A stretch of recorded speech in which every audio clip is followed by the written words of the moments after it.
All right. Welcome, everybody, to IPSL Winter 2025 Qualifiers, Day 3. I'm Rice Hat, and I am here with Ozzy. What's up, everybody? We're excited for more StarCraft today, guys. Yeah. We got some pretty interesting groups for you guys. I think the one we're thinking of following is, or the one we were thinking of casting first is Group 3, Tarson versus Kame. Yeah. Is that Yeah, how it you should be pronounce it? yeah, I think it's Kame. He usually goes by Kame Zerg on Shield Battery, but I've seen him playing a decent bit. He's a pretty decently strong Zerg. Tarson, a very strong Polish Terran. Some of you guys might know the lore. Tarson had a pretty big upset at the Warsaw LAN where he lost 2 games to Bonneth and then beat Bonneth 3 games in a row, knocking Bonneth down to the losers bracket. So pretty massive upset. So Tarson, when he's on point, is actually a very strong player. So I personally fully expect him to get out of this group, and I would be amazed if he didn't.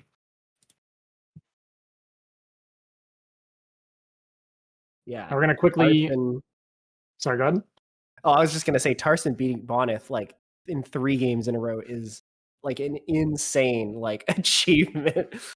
Yeah, But yeah, absolutely. let's take a look at the other groups here. Which one is this? Group 1? Mhm. Okay, we have Zeddy versus Stream Line, Hajek versus Pop, IOPG versus SPX, and Rasoe. I'm butchering every single one of these names. It's Actually. close enough, more or less. So, Yeah. Razui. I don't. It's not even Razui, but I just say Razui, right? I've heard it a little bit. Some of the Polish people say it, so no problem there. And then yeah, we see Raz here, the first seed. Understandably, he's a very strong player.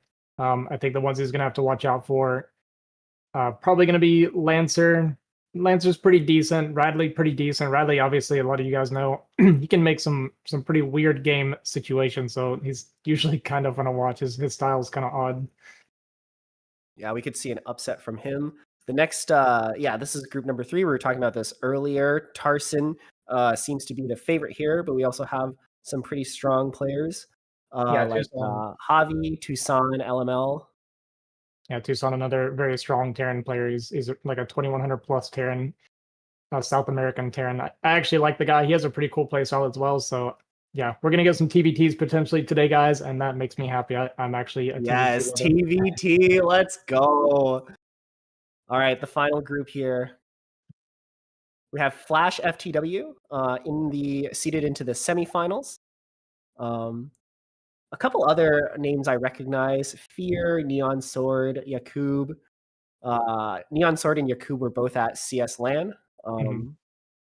Yeah. Yeah, we see New Ocean there as well. He's kind of the 2-gate hero. He goes 2-gate in every single matchup, so I'm Oh expecting my to god, see more of that on him. every single game. Yeah.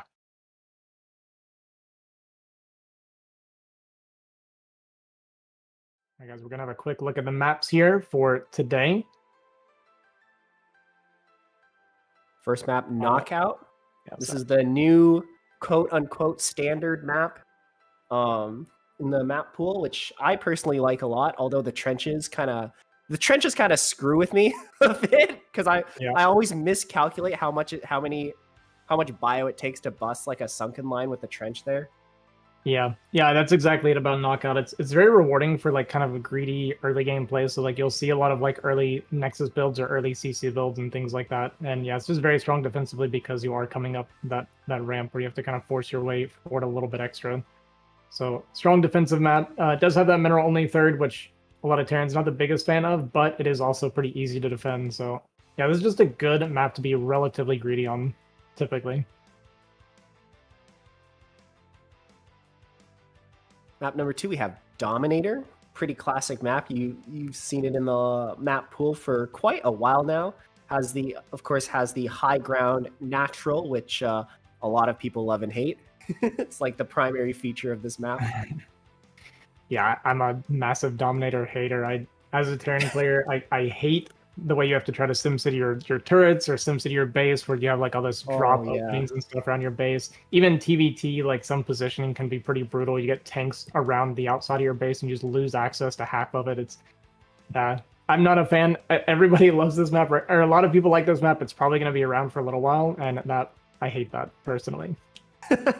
Yeah, certified Dominator hater here too. Yeah, there are a lot of things about Dominator that I also don't like. Like the yeah, like a lot of the building placement is really weird, and the low ground mains, and also like this is true for every 3-player map, but the mains are also very like exposed in terms of like it's like the mains are very droppable and muta microable because they're like there's got so much surface area. So yeah, it also makes defending that a lot harder. Oh my god, boy. Fighting Spirit. The map that we can never seem to get rid of. Okay, I don't know any foreigners that like this map. Okay, I don't know why we're stuck with this map for so many years. It's gonna be the map pool forever. Like we just have to accept it. It is a permanent ladder map. But I didn't really like it as Protoss, even though I think it's actually a decent Protoss map. And now that I'm playing Terran, I hate it even more. Yeah, not the biggest fan of this map, but it is just one that will always be around, so it's probably something that everybody should get used to playing regardless. Yeah, I guess at this point, this map is just fait accompli. Like, it'll just, like, never leave. It's here based on, like, purely, like, how old it is. You'll never see it go. I think the Koreans love the map. I think that's why we still have it, and we'll never be able to get rid of it. What do they even like about this map? I don't know. Nostalgia, maybe? I don't know. No, I agree with you. I'm also a Fighting Spirit hater. Mm-hmm. All right, those are 3 maps for today. All right. Well, we got 2. I don't know if we're 2 Terran players. Like 2 out of the 3 maps, we're just huge haters. Yeah, well, don't read too much into what I say. There's no matchup or no map that I ever look at and you hear me talk positive about it. So if you ever listen to me, it sounds like I hate the game, okay, and everything about it, but that's just me being me, okay? I love the game. I complain about the maps and all this and that, but I think that's the Terran side of me coming out, right? Where I just feel like I need to complain about everything all the time. Damn, I guess so. So you don't like none of them, not even like Polestar, you don't like? I do like Polestar. Polestar is probably okay. I like Polestar, and you actually might be surprised to learn this with all my complaining. I like a lot of the weird maps. I just tend to be good at them, like Monty Hall and Death Valley, and like you these like Monty Hall. So I went 14-1 on Monty Hall during that latter season. I'm good with the weird stuff. I also had a weirdly high win rate on Monty Hall, and I think it was because I went 2 Port Wraith every game without like any exceptions. Gotcha. But I did not like that. Yeah, I just tend to do good with the weird stuff. I don't know. Maybe it's because I played all that BGH. I think it helps me out quite a bit. Oh yeah. You know how to one base. Pretty much. Well, I actually do 13 CC on those maps. So. Did you ever play on 76? Okay, I hated this one. Okay. I did win some of it, but basically any map that makes it into NSL is a no-go for me.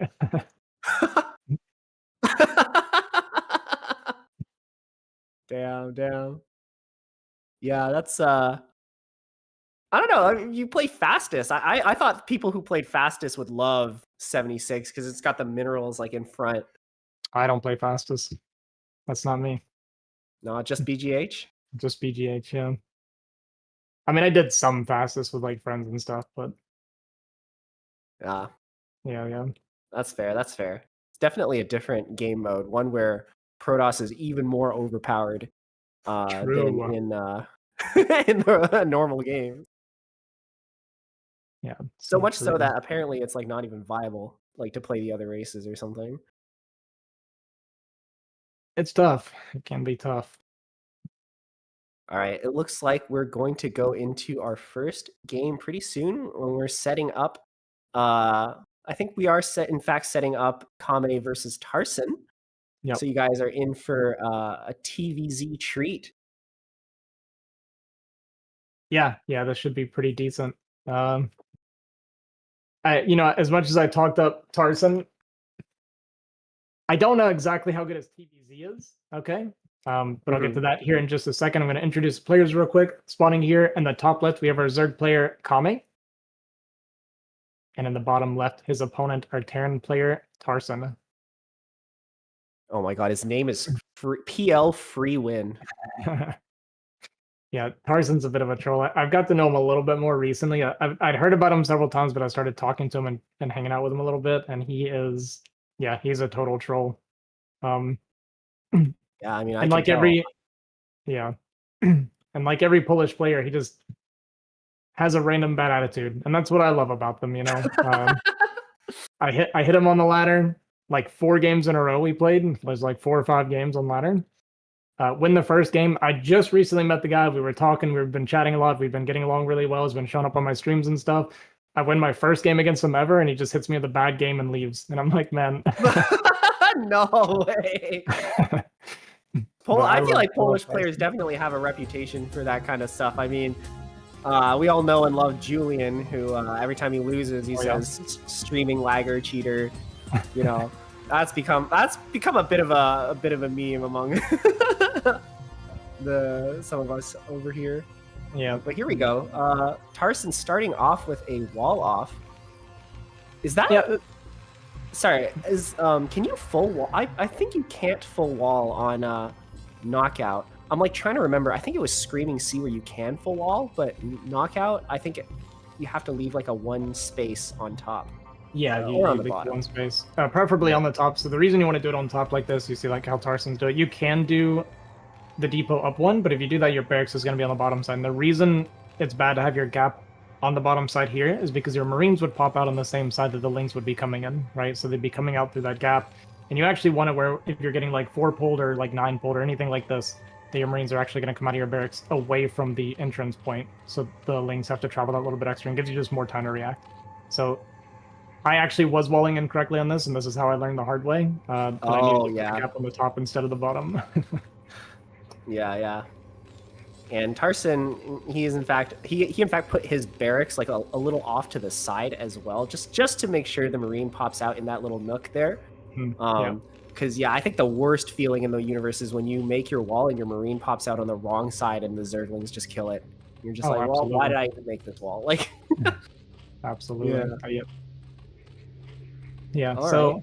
Going to be relatively standard start here. Nothing too crazy. The main thing that Tarson's going to be looking for this SCV scout is he wants to see what the lair timing is going to be, because based on the lair timing, you can tell is it going to be 2.5 hatch or 2 hatch, and that kind of thing. So we're going to see. That could, go ahead. That could really dictate your early game plans, right? Because there's certain builds that soft counter 2 hatch, certain builds that soft counter 2.5 hatch. I don't think you really want to move out with Marine and Medic if you think they're going to go mass Lings, which is definitely a thing that a lot of people do if they get that 3rd hatchery before.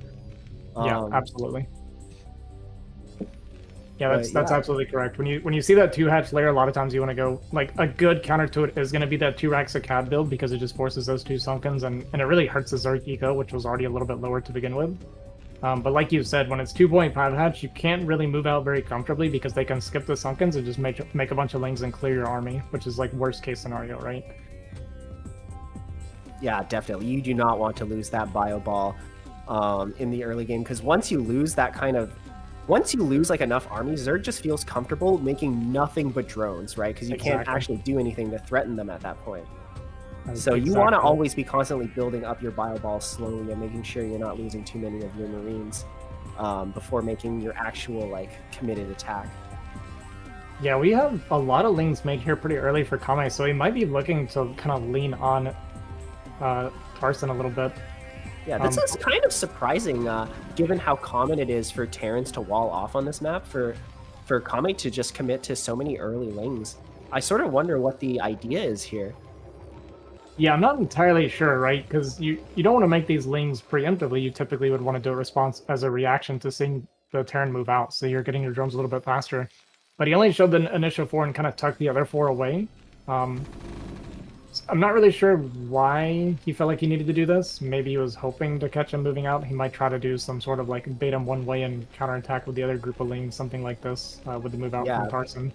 That is certainly possible. I've also seen a lot of Terrans do like a move out with 4 Marines, very, very early on, like the first 4 Marines, and try and catch the Zerg off guard. But you need to do that with your SCV still alive in their base, so you can count the number of lings the Zerg has and sort of keep track of that.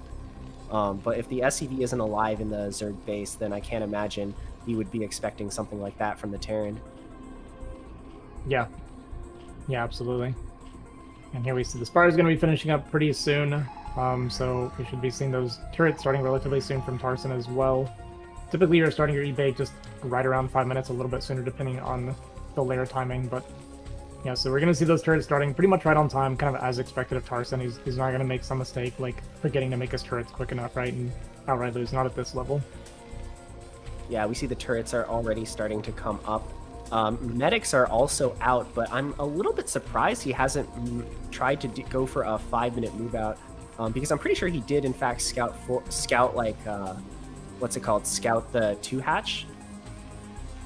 So well, it was 2.5 hatch, right? It was kind of a weird timing for it. It was like a 257, 258 layer. So sometimes when you see that layer timing, it's kind of in between 2 hatch and 2.5, so it's better just to treat it like a 2.5 hatch, because it means the Zerg kind of made a little bit of a mistake with their optimization. Oh, I see, yeah.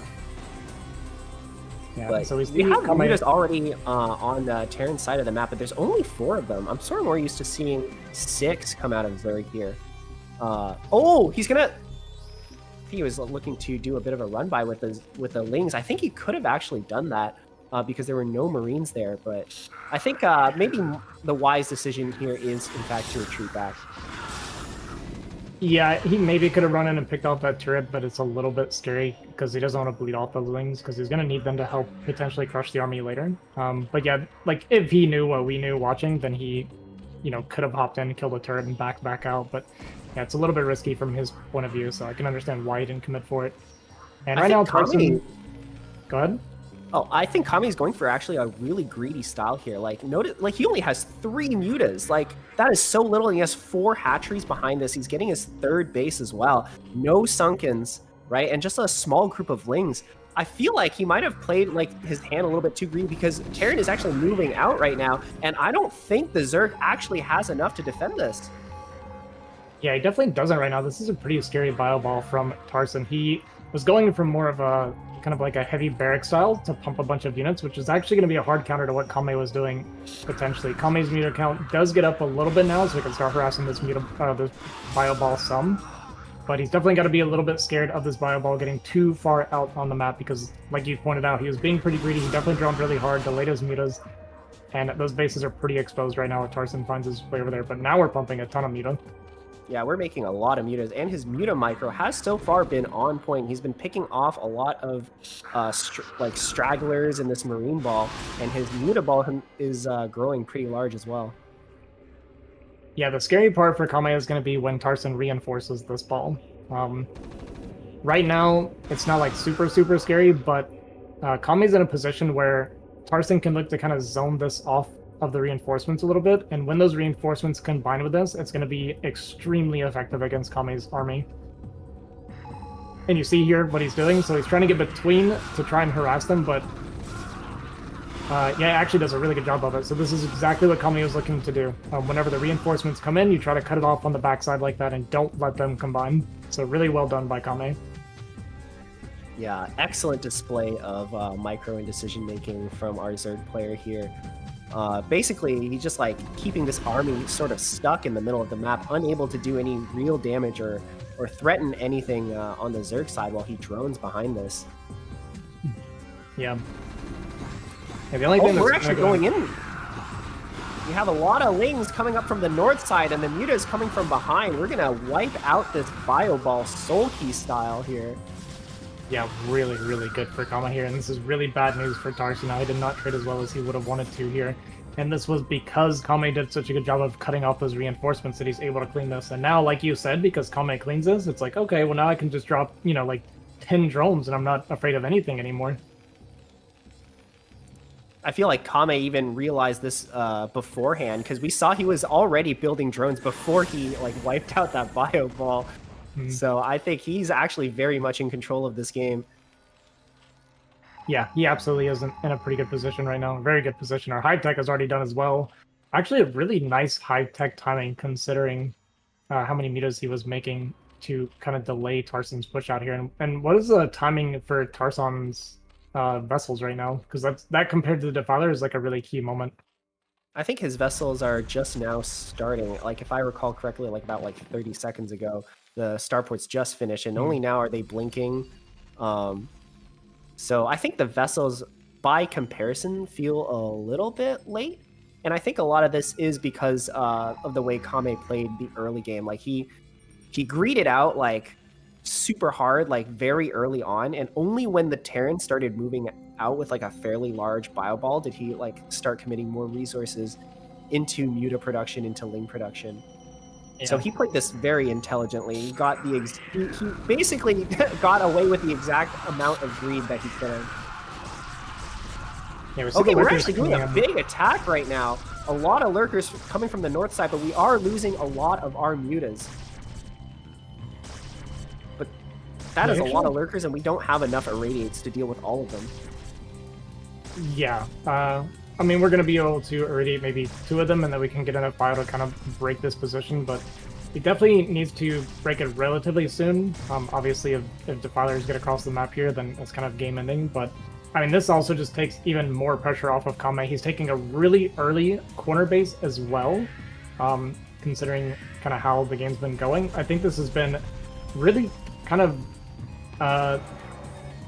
it's just been like really intelligent kind of greed from Kame so far, right? He faked the mutas, and he's been super greedy this 4th base after getting those lurkers up here. So as long as he can kind of contain the Terran and not lose any of these bases, going for a defensive Greater Spire. I actually really like this play, and I'm surprised Zergs don't do this more often.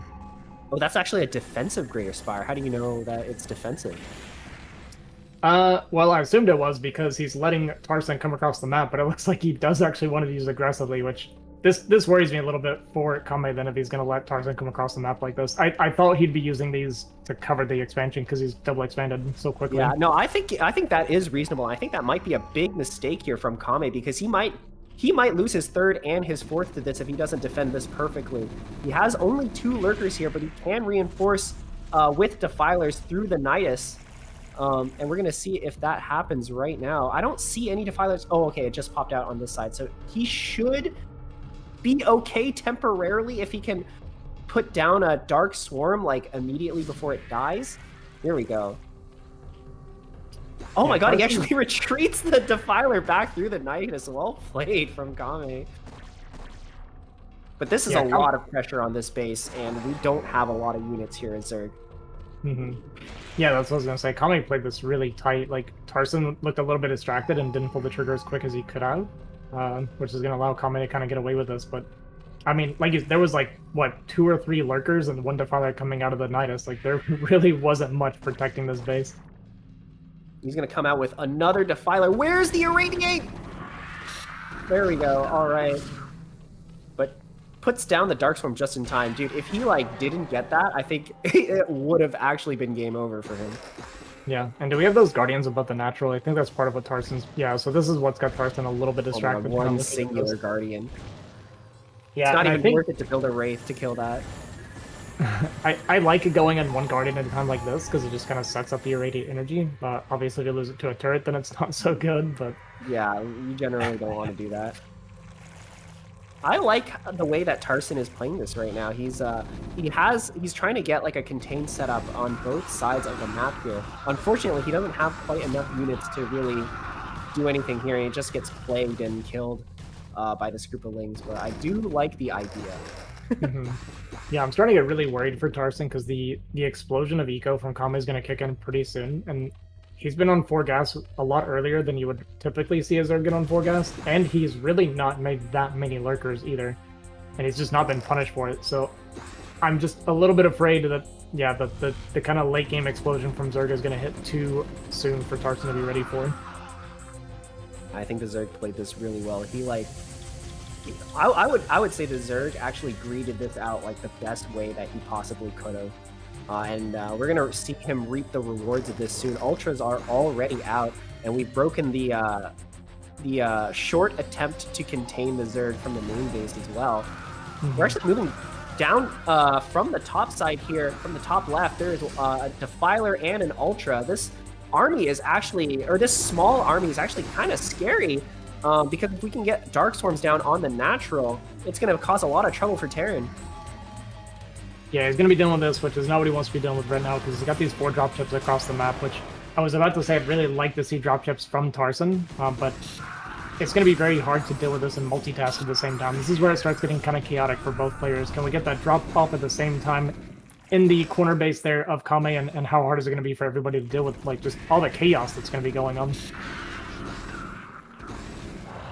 Oh, a bit of a misplay from the Scourge there. I feel like we might be seeing a little bit of a base trading situation, especially if these dropships are not stopped. I think the Zerg should be aware that these dropships exist. There are 2 Scourge, but they're mispositioned here, and the Terran will successfully land in the Zerg base.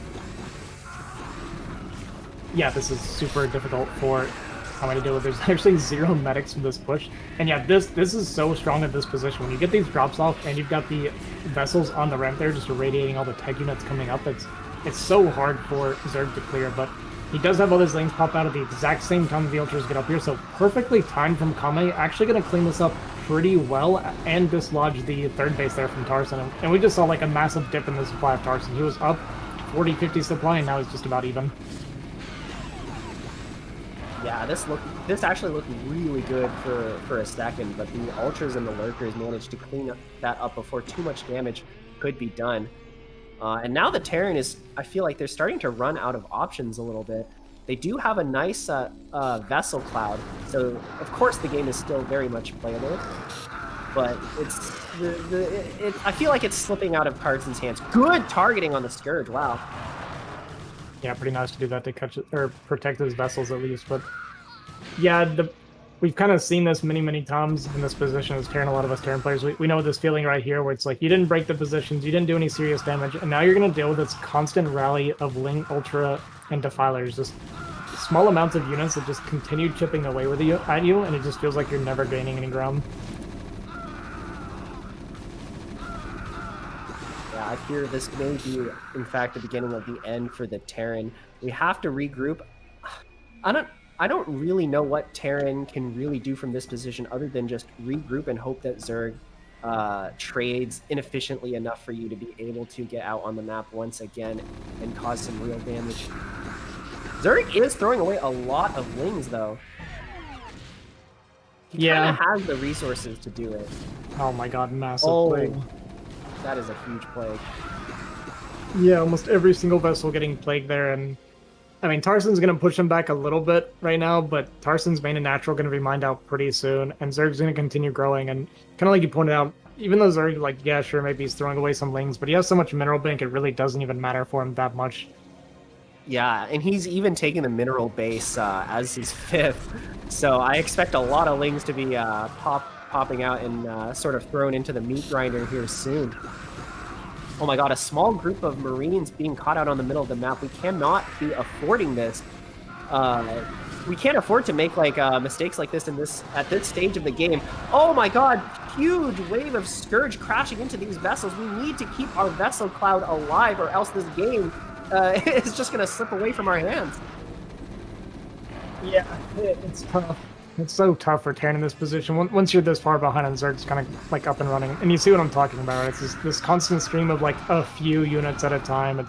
It's not really like game ending or anything, but Tarson's also just, even though it looks like he's trading well, the supply doesn't really get any better for him, right? And he's getting closer and closer to mining out where Zerg can continue growing while they're doing this. Yeah, Zerg is taking a 5th, 6th, 7th base. And if we continuously rally and trade inefficiently here, Terran is going to run out of money, and they're going to have no way to take a 4th here.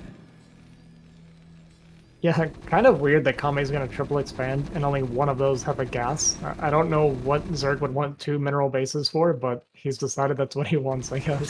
I mean, you see the way Kame's playing this right now. There is more Lings than there are like anything else in this game. And they're kind of doing their job here, right? Like, they're keeping Terran busy. Look, there are 4 Lings just kind of eating away at this mineral line, and Terran isn't even responding. They've just got too much other stuff to deal with. Oh my god, yeah. Another wave of Scourge going to crash into these vessels here. Once you lose these vessels, it's kind of over for Terran. He didn't even notice until it was far too late. Yeah, that pretty much spells the end for Tarson. If it wasn't already decided, it for sure is now. We just don't have the tech to even continue trying to trade anymore. Zerg is starting to take a supply lead at this point. We're scrambling and getting the 6 base up, but Zerg is just getting further and further ahead during all of this. This is an impressive showing from Zerg, and right after we talked up Tarson so much, we were talking about how, oh my god, he like beat Bonith like 3 games in the Warsaw land, right? And now we're sort of seeing him getting outplayed by Kame here. Yeah, this is good for me to see. I mean, I've seen Kame a lot on the Shield Battery when I was watching people play, but I didn't really understand exactly how good he is. But this has been a really strong showing. It's a little bit of a unique style that he showed us today too, with this kind of like fake muta into eco. I've never actually seen a Zerg do this before personally, so yeah, showing me something new at least. Yeah, I've definitely seen Zerg play like a greedy playstyle, but the way he did it in this game was certainly unique. Just only getting like 3 mutas to basically fake that you're just going for like a regular 2-hatch. Like he also like his original build was also like a bit of a deviation. I think we called it a mistake earlier, but I'm not sure. Now I'm like no longer convinced that it actually was a mistake. Maybe it was in fact intentional and just like another thing that like throws off the Terran and just like allows you to get away with a little bit more greed.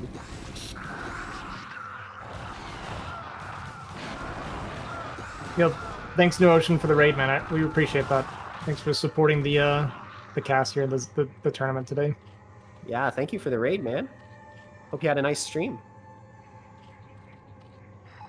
All right, we got our static defense coming up at 3 o'clock. I mean, Kame's up 40 supply at this point. It's kind of just a matter of time before Tarson accepts that he's dead. You know, there's really not much going for him. Like, sometimes you can kind of make some comebacks when you start getting a little bit behind, but we're so far behind now. We lost that huge vessel cloud, and we're having to remake all that. It's not like we have BCs or anything coming out either, so I just don't really see a comeback mechanic here for Tarson anymore. Yeah, and once once these lings come down here and start eating away at this base, I don't see a comeback mechanic for Terran, but I do see a game-ending mechanic for Zerg. The second Terran is forced to lift off or lose this command center, I think the game is just kind of over. Man, I thought we were about to see the nastiest Plague I've ever seen, but he just dropped a Dark Swarm instead. I was ready for like 40 bio to get hit. But yeah, that would have been actually a sick play. But you know what? Tarson is actually doing a really good job moving his army back and forth here, trying to defend this. But unfortunately, he can't be in 2 places at once, and this entire mineral line is going to get eaten up. Oh my god, there's the Plague we were kind of just talking about. There's so much of this is Plagued right now, and even the Guardians coming over to contribute just a little bit because you've kind of found those over there after forgetting about them, so... Oh my god, this is the Terran versus Zerg that all Zergs fantasize about. Like, you just have the entire map and you just start rallying units everywhere. It's like, you're playing the real like swarm invasion here. Yeah. That is the Tarson that I've come to love right there. He just leaves the game, no GG, has nothing to say. We're just going to the next game. A little bit of the classic Polish BM. You're just passionate about their StarCraft, man. If you're not upset when you lose, you don't really love the game. Yeah, sure. Yeah, okay. That's what I tell myself every time. I can see it. I mean, I can't really say that much because I get really upset when I lose. So, you know. It's good. If you get mad, it just means you care, man. That's the way it just means we love the game, right? Yeah. Even though we hate the game in the moment. All right. Going to be going to our second game. As we mentioned earlier, it's going to be Dominator, and we'll see how Tarson feels about this map. I know for me, it's specifically TVZ is why I veto this map. So we'll see if Tarson shares the same feelings, or maybe he can show me something that makes it look like it's not quite so bad. I mean, I hope the latter is true, because I also am famous for losing to everything on this map. Ling rushes, mutas. Oh my gosh. Like just getting getting contained on like the top part of the ramp against Protoss, like Yeah. I don't know. I'm hoping he shows me something that like maybe like a special build I can play, or maybe just like a way to just like place your turrets or something. Yeah, we'll see. I mean, I've seen some pretty decent SimCities when I watch it. It's just my ability to emulate it's not quite there, but yeah. So here we go. Our second game of Tarson versus Kame. We got our Zerg player here in the bottom spawn and our Terran player Tarson at the top. And loading into this game, Tarson did share a little bit of why he didn't feel like he should GG. He is very triggered by the alleged lag that he's dealing with right now. Are you serious? Why is this guy kind of? Why is he kind of? Is he friends with Julian? I don't know. I don't know if they get along or not. I feel like they would get along very nicely, but maybe that's just me. They seem to share a common commonality when it comes to their despising of lag. Sure. I mean, anybody should or could, I guess, understandably be unhappy with a bit of lag. So, I will say I personally feel when I'm playing TVZ, while I do dislike lag, of course, I do feel like lag spikes and lag kind of hurts the Zerg more than Terran when they're trying to play Muta. Yeah, I will also admit that. I'll extend an olive branch to the Zergs out there. Yes, lag is in fact worse for you guys than us when we're playing Terran versus Zerg. But it still kind of sucks, especially if you're playing against lurkers. Like, yeah, of course. Like it all depends on who has to do the more precise micro, right? Like, yeah. Like Zergs, when they're trying to dive in and out with mutas, definitely lag is a huge negative factor in trying to control that. But if you just like make a lot of lurkers, then it's kind of Terran who suffers more from lag in that regard. Yeah, for sure. A little bit of a mix-up here from Tarson. He didn't want to go for the wall this game. I did play Wallless TVZ for kind of the first like year and a half that I played Terran, so I'd be interested to see how he does it. I just recently started walling because I couldn't deny any longer that walling is just objectively better in TVZ, as long as you're not getting like 4-pulled or something.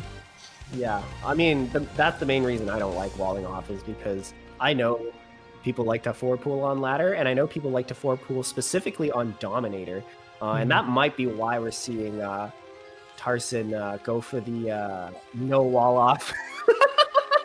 Aaron is laughing because I literally lost a 4-pull on Dominator yesterday in a in a public match. So that's why I don't like walling off.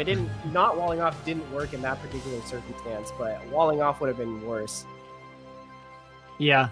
Well, the thing that convinced me was when I learned you can actually stop a 4-pull while walling. So once I realized that this was possible, I decided to just kind of bite the bullet and learn how to deal with it. Is it possible to learn this power? I've seen people in ASL do it, but I just attribute it to ASL level control. Yeah, it's a big part of it, the control for sure. Looks like we're going to get a 2 racks of CAD here from Tarson, so he is going to do a bit of a pressure build. So yeah, we're going to be seeing a move out probably around the 450 mark is typically what we're looking at. So keep an eye on how much he wants to commit to that and how Kame is going to respond. So that's going to be kind of the next big moment here, I think, in this game. Oh, he's actually moving out with his initial 5 Marines here. I think this is actually quite risky to do so without the SEV in the Zerg main. And Zerg is actually looking to punish this. He already has Lings out on the map. But okay, Tarson wisely decides to retreat. I think that is the smart move. Yeah, just poking for it a little bit, I guess, to see if there was any kind of random Lings out of this front. I'm going to fall back here and going to make a depot to kind of make a little bit of a semi-wall to kind of help with any potential Ling pressure. Spire's on the way. Tarson moving out forward here around 430 right now, which does get spotted.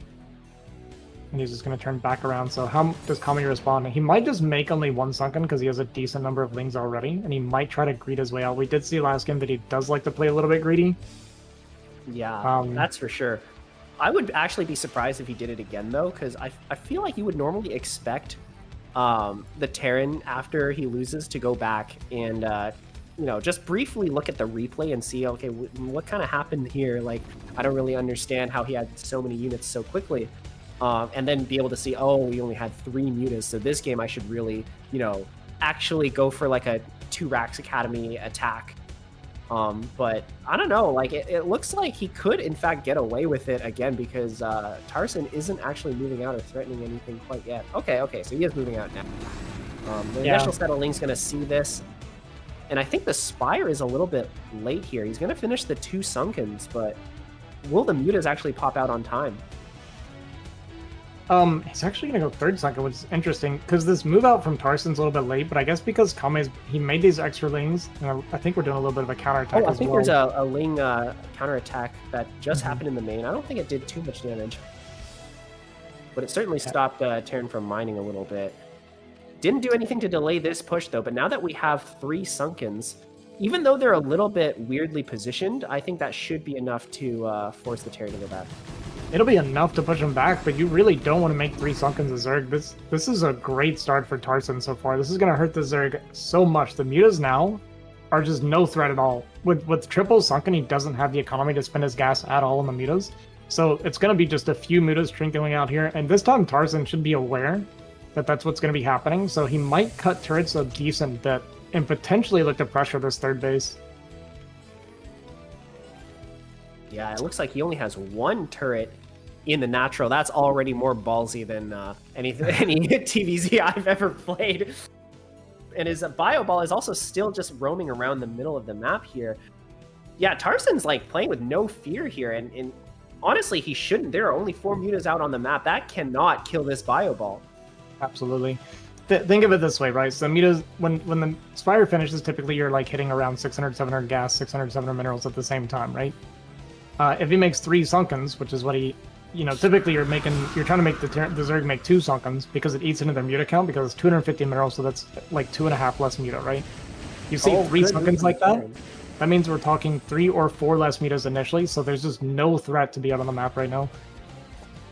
Yeah, I definitely see what you mean, and the Zerg is definitely on the back foot here. He's forced to make so many mutas, and this 3rd base is actually, you know, discovered by this Fire Bat, and already 2 kills.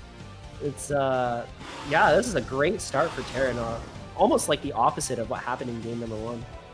Yeah, and Tarson's going to pounce on this base. I think this is 100% the correct call. Even if Zerg can clear this, it's not going to trade very well for him. And this just, yeah, that Fire Bat killing those 2 drones is like really, really big already, honestly. Kame's economy is not where he wants it at all. I'm liking this more aggressive playstyle here from Tarson. It really is punishing Kame's like off-meta like greed. That just happened to work in game number 1, because I think Tarson played a little bit too passively here. This Muta Ball is going to clean up this army here, but is it going to... Oh my god, he doesn't get the hatchery. This is actually kind of a bit of a disaster for Terran. Yeah, I really liked it for Tarson, but he just kind of straight lined into it and didn't keep his Marine ball together to fight the mutas at all. So it really did not trade it nearly as well as it should have for Tarson. And honestly, with Kame cleaning it up that way, it does give him a bit of room to breathe. Yeah, this is the kind of comeback this is the kind of mistake that he needs to make for Zerg to come back here. I think if he just grouped up his bio together and chose to do one or the other, right? Like either you defend the mutas or you right-click the hatchery to like guarantee its death. But because he tried to do both at the same time, he gets neither. Yeah, Muta's gonna poke in here, be annoying. Does delay both starports there a little bit, which it's pretty annoying. Sin City is so hard to like. I have the same problem as Tarson is having right here. Actually, I think we're lagging a little bit. Yeah, I got a pretty big spike of lag here.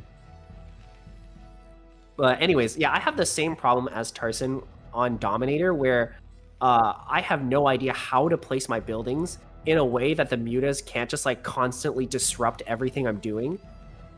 And you see here, like, there's no place to fit like the starports.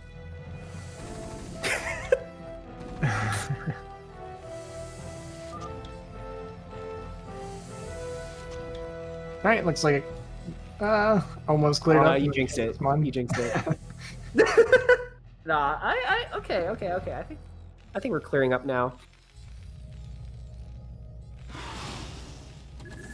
There's still a bit of residual lag, and I think Tarson might have made a bit of a mistake here. I think he underestimated just how many mutas Kame was going to make in response to his bio ball moving out, because we don't have nearly as many turrets as maybe we should have here. We do have a lot of bio though, so that might make up for it. Yeah, this is a really big bio ball push here. As long as he doesn't, you know, take too much damage on this side, he's going to be able to deny that third pretty much guaranteed. So it's just a matter of don't lose too many SCVs to the counterattack here, or really from the mutos here while we go for this counterattack. The bio ball is already halfway across the map. There's nothing that these this small ball of mutas can really do to stop this. And Tarson definitely knows this too. He's not being careful at all with his units. He's just conga lining all the way down, stimming to get there faster. And look, he's even like fighting the mutas when they're like when he's trying to slow it down, but it isn't slowing it down at all. This hatch is already damaged as well. Yeah, this bio ball easily going to finish this off, going to kill these two hydras, kill out these drones, kill this hatchery, and now Kame's pretty much in like an all-in position. We have the vessel tech coming soon for Tarson as well, so I don't know, I assume Kame doesn't have hive or anything like that, right? He's been under so much pressure, yeah, so he's just on layer tech. It doesn't really look possible for Kame at this point. Yeah, I think we're seeing a bit of a mate in two situation here where Kame... Where Tarson realistically just has to land the final blow on the Zerg player here. Oh my god, the lag though is crazy. Yeah, this is pretty brutal. Maybe that's Kame's Hail Mary. If he just lags the game enough, like maybe Tarson tilts out of the just quits the game. Yeah, even though Tarson's winning this game, I feel like he's the one that's probably tilting more than Kame. I can see it. I can see it for sure. All right, we're going to go for a big attack on the north side here. A lot of lurkers burrowing. Vine going down. Aaron has a really nice concave. Unfortunately, it's not going to be enough to deal with these lurkers, but we do kill enough of them that I think we can finish that off pretty easily with vessels. Yeah, and they're pretty softened up too. I think the next like kind of round or two from Tarson will clear this up, and yeah, we see that he moves forward. He's going to clear up these hydras. Does lose one of his vessels, but not really that big a deal. We still have this Bioforce outside of Kame's natural as well. Kame down to just 3640 supply right now, being basically doubled by the Terran player. Yeah, I expect Zerg to GG out in just a second. He only has 2 lurkers here on the map. One of them instantly dies. And this base is pretty much naked. Like, Tarson really just has to pull the trigger and kill it, and that'll just end the game instantly. Yeah, he can finish the game right now. Doesn't quite realize exactly how far ahead he is, so he's not going to pull the trigger, but he's just going to make sure there's no extra bases or something. This is kind of one of those scouts where it's like, okay, why have you not quit the game yet? I don't understand. Because I'm pretty sure he scouted the main by now as well. Surely he scanned it, realized there's no hive tech or anything, so... Queen's Nest is now on the way, as is the second Evo chamber. If Tarson drags his feet for long enough, then Zerg might have a chance, but now that we're grouping up with these vessels and the reinforcements, and also we discovered this third base here. Yeah, I cannot imagine any scenario where Zerg is able to come back. When there's 4 vessels out before your hive starts, the thought of playing late game ZVT sounds pretty miserable, I'd imagine. Yeah, I think this is definitely a GG go next situation for Kame. Yeah, he might be staying in the game because he knows that Tarson's getting mad. So it's like, I'm going to make you sit here and warfare going on, maybe? We're sneaking out a drone. I think we're going to try and take a hidden third at like either the other main or like the Terran's 4th base. Does pick off a vessel. So it's something, I guess, but the situation's not getting better for Kame.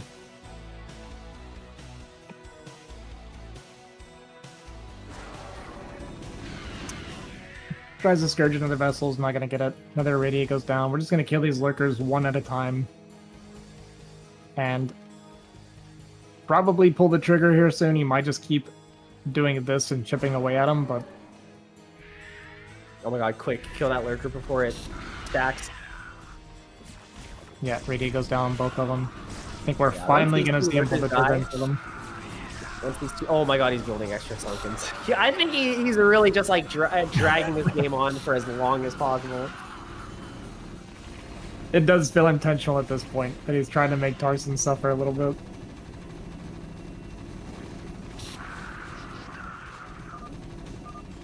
GG. GG is called. We're gonna tie this series up 1-1. Good work, Tarson. Kind of nice job.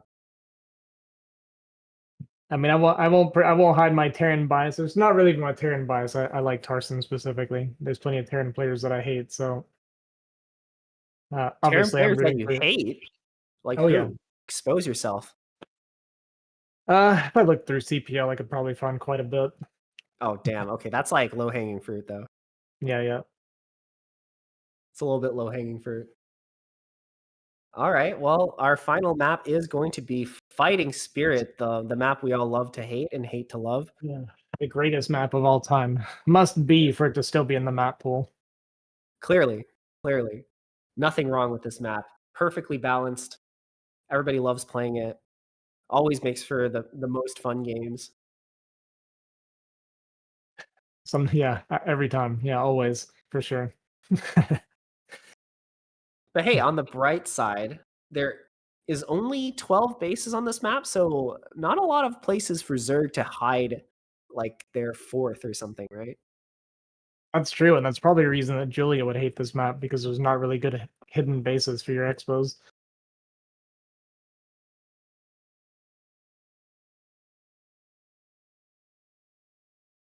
That is, in fact, something Julia likes to do. Yeah. And I feel like Kame would... Well, just judging from the off-brand style that he played in game number 1, I feel like he would like to do that as well. That's just a feeling. Yeah, I don't know Kame very well, or I don't know him at all. But based on last game, I want to feel like he was trying to annoy Tarson at that point. And I don't blame him, because I feel like Tarson deserves it. So... Some people, like, you could just, you know that if you annoy them enough, like, they'll play worse, like, the next game. Yeah, right? Absolutely. Yeah, for sure. I mean, we all know, every one of us that plays StarCraft, we know your mental state is such a crucial part of the game of StarCraft. That's like the difference between you playing, like, 300 MMR below, like, your rank, or 300 MMR above, right? Absolutely. All right, let's get into our final game of the series. We have our Zerg player Kame spawning on the top right-hand side of Fighting Spirit. And on the bottom right, our Terran player Tarson from Poland.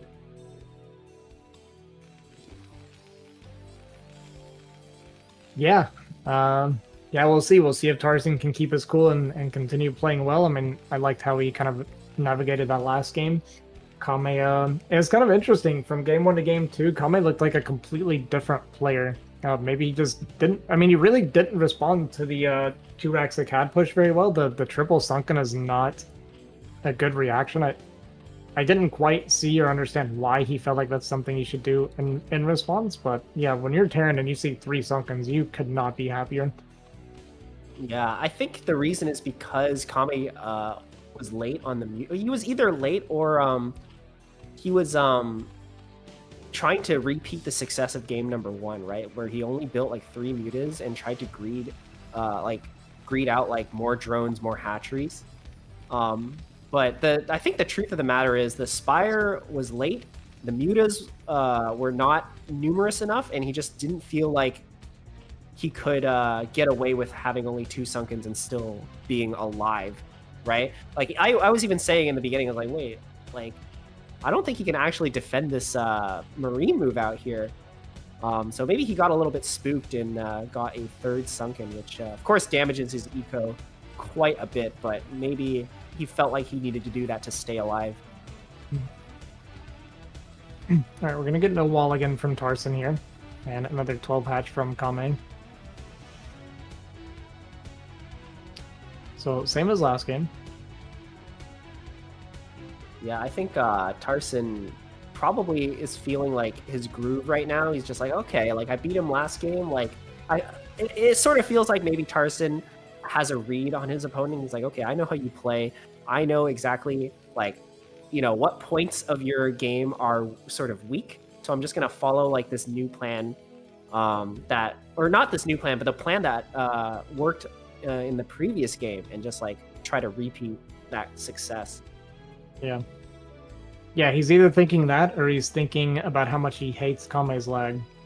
It's for sure one of those two things. Well, if he hates Kame's lag, then I don't know. I feel like maybe walling off is the better choice, unless he thinks that Kame will take advantage of the lag and try to like go for 4 pool. Yeah, maybe. Yeah, it maybe was something like that. He's just trying to. I mean, it is, when you do no wall, right, and you do get early pulled, it is kind of just a free win, straight up, and that is why I didn't do it for so long. So, I can understand why players don't like to wall sometimes. The Terran was doing something kind of interesting earlier. He's moving out with like one singular Marine, but does in fact turn back at the last second. Like, do you just like move out the Marine until you see like 2 Lings pop out? Because I guess if Zerg goes the ultra greedy route and doesn't even build a pair of Lings, then you can actually get damage done with like 1 Marine across the map. Yeah, it's pretty rare that you see a Zerg will actually skip the Lings. I think part of why Tarson's doing that is you kind of just want to, that the Zerg's watching you in this spawn, and I think you just want to show Zerg that you're walking across the map and give them something else to think about. Something you do quite often when you do this kind of later CC, like if you first scout and you see 12 hatch, sometimes Terrans will drop that extra depot and keep making Lings or Marines anyway. And it's because you want the Zerg to feel nervous about your Marine count. So he was kind of showing his Marines forward to make Kame feel nervous for if he does decide to skip Lings. So this kind of makes it where the Zerg will want to make those extra Lings and have that weaker economy early. Oh, I see. That's actually a very smart move from Tarson, especially after playing like the first 2 games. I feel like the Zerg actually likes to play really greedy, but like maybe he gets spooked like pretty easily. We actually have 8 Lings, so this is like kind of we're Ling rushing. We're going all in right now. There's so many Lings here, and Terran has like this sort of wall set up, but is it going to be enough to hold this? Yeah, Tarson's in trouble. So this is obviously one of the downsides of not walling, and it's part of why you want to keep your Marines on your ramp for this very specifically. And Kame realized that Tarson was standing too far forward with his Marines. He's going to pounce on top of him with all these Lings, continue flooding Lings, and it looks like Tarson's actually going to be knocked out 2-1 in the first game. This is a rough game 3 for Tarson here. There's nothing that sucks more than like game number 2, you figure out how to beat your opponent, and then they just hit you with this. You're just like, oh, I guess it's over now. Yeah, I mean, he's doing the best he can, but the Lings don't stop coming, and we just don't get enough Marine out fast enough to be able to hold this properly. I mean, maybe with really good body blocking, but no, the SCVs go too far forward. Our Marines are going to go down. We're going to get up a bit of drill and kind of kill these Lings. Do we have a Spire on the way for Kame? Yeah, okay, Spire's already done. This game's over. It's completely over. Yeah, Kame's miles and miles ahead. If Terran doesn't leave to the Lings, then the final blow will come from the Mutas.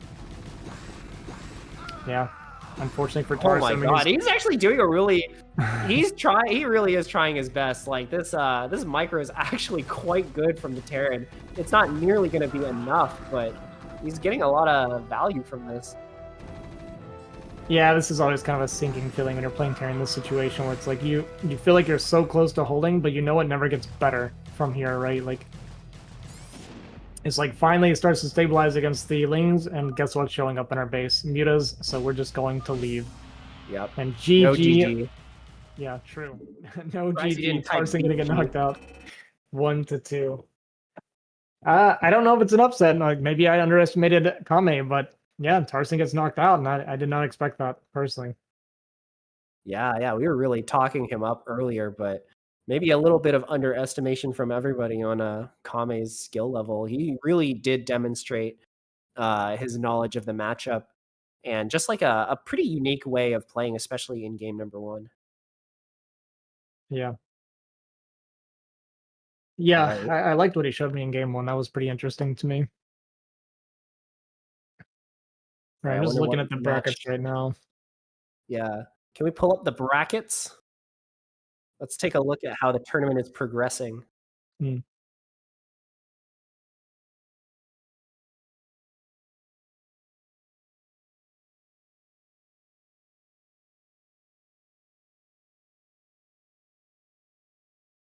So it looks like most of the brackets have already finished their first rounds. What are we looking at here? All right, so we got Razui and Zeddy here in this round. We got Papa versus SPX. Razui and Zeddy might actually be a pretty close series. It's going to be another TVZ. I don't even know what race. Seems like Zeddy might Oh, actually be about to disqualify. Is he not showing up, or what's happening with him? Seems like oh, Zeddy might have to be leaving, so he might be giving the walkover to Razui. And then we'll that have would be SPX rather and Pop. unfortunate if that was the case. But I Yeah, guess if you have to leave for like an hour, it's just like, well, the tournament is like maybe 2 hours long. Like, I don't know. There's not a lot you can do there. yeah. We got Lancer X and Radley against each other, which that could actually be pretty interesting. Raz in the finals here, so I don't know if this was Oh yeah, I'd be down to watch some Lancer X gameplay, although I don't know if they've started yet already. yeah, we'll see if we can get into those. We're just kind of figuring out who we can hop in to observe at this moment.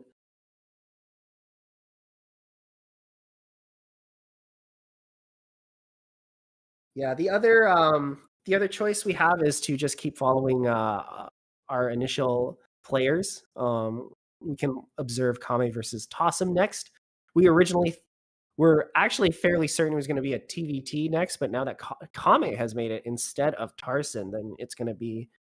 Oh, but wait, Tossum actually beat Tucson. Actually, Did he beat him, or was it a walkover? Because it's showing 0-0, so I'm not entirely sure. Yeah, okay, it was a walkover, so oh, okay, Tucson didn't so show up. it was a walkover. So Okay. no TVT for us, unfortunately. And I guess Fear got a walkover over Flash as well. And yeah, Fear and Colosso in the finals of this one, so Unfortunate. There seems to be a lot of walkovers today. it is what it is. Okay. Apparently not as many as last week. All right. All right. Well, So yeah, all right. Well, it looks like we're still trying to get the next series set up. So let's go for a quick break. 5 minutes, right? sounds great. Don't go anywhere, guys. We are going to be right back.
All right, welcome back, everybody. That was our 5-minute break. I hope you had fun doing whatever you did for 5 minutes that wasn't watching StarCraft.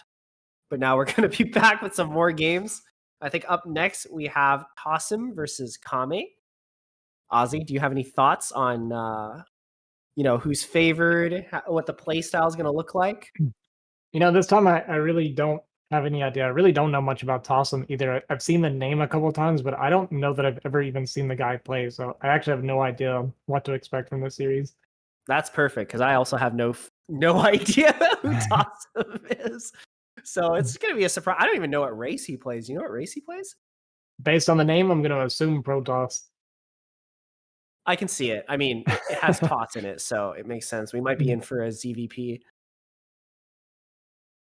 It'd be interesting to see how Kame plays ZVP the way he played after seeing the way he played ZVT, if there's like some sort of weird greed and like fake out that he can exploit in that matchup. That would be interesting to see play out.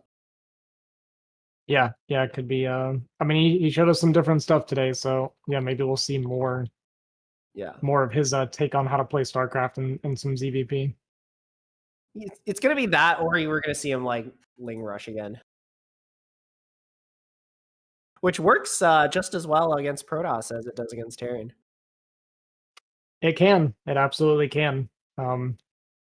We've seen it a million times. I had when I played Protoss, I can't even tell you how many losses I've had where it's just you kind of get those free losses sometimes where like a few lings they go like overpull or something, you mistime your cannon a little bit, and 6 lings come in, and it's like, okay, well that was a fun game. Yeah, I guess it's over now. Good job. Yeah. Well done. Yeah, it definitely feels pretty rough to lose to a Ling Rush. It's almost as if like the entire first 3 minutes of the game, you're just like thinking about how to play it out, and then all of a sudden Lings come in and you're like, well, I don't know why I did all that thinking. Guess I just go next now. Yeah, for sure. Okay, it looks like our players are coming back, so I'd be hopping in that game relatively soon. Same as the previous series we watched. It's going to be the whole way through. It's going to be knockout for the first map, then dominator second, and then always fighting spirit third. I just mentioned this because I had a couple players asking, or I saw a couple players asking like about what map they start on for the next round. So yeah, it's that same lineup the whole way through.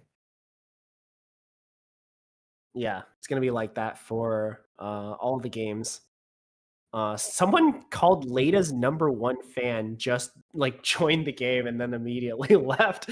I feel like I should know who that, because I've seen the name Lada's #1 fan before. Is that an inside job? Is that him? Like, I have no idea. I don't know. Like, I've definitely seen that name before. Like 100%, I've seen that name before. But okay, looks like our players have just now arrived. I'm excited to see. You know what? You were right. Tossum is in fact Protoss. There you go. My intuition is never wrong. Ever. Ever.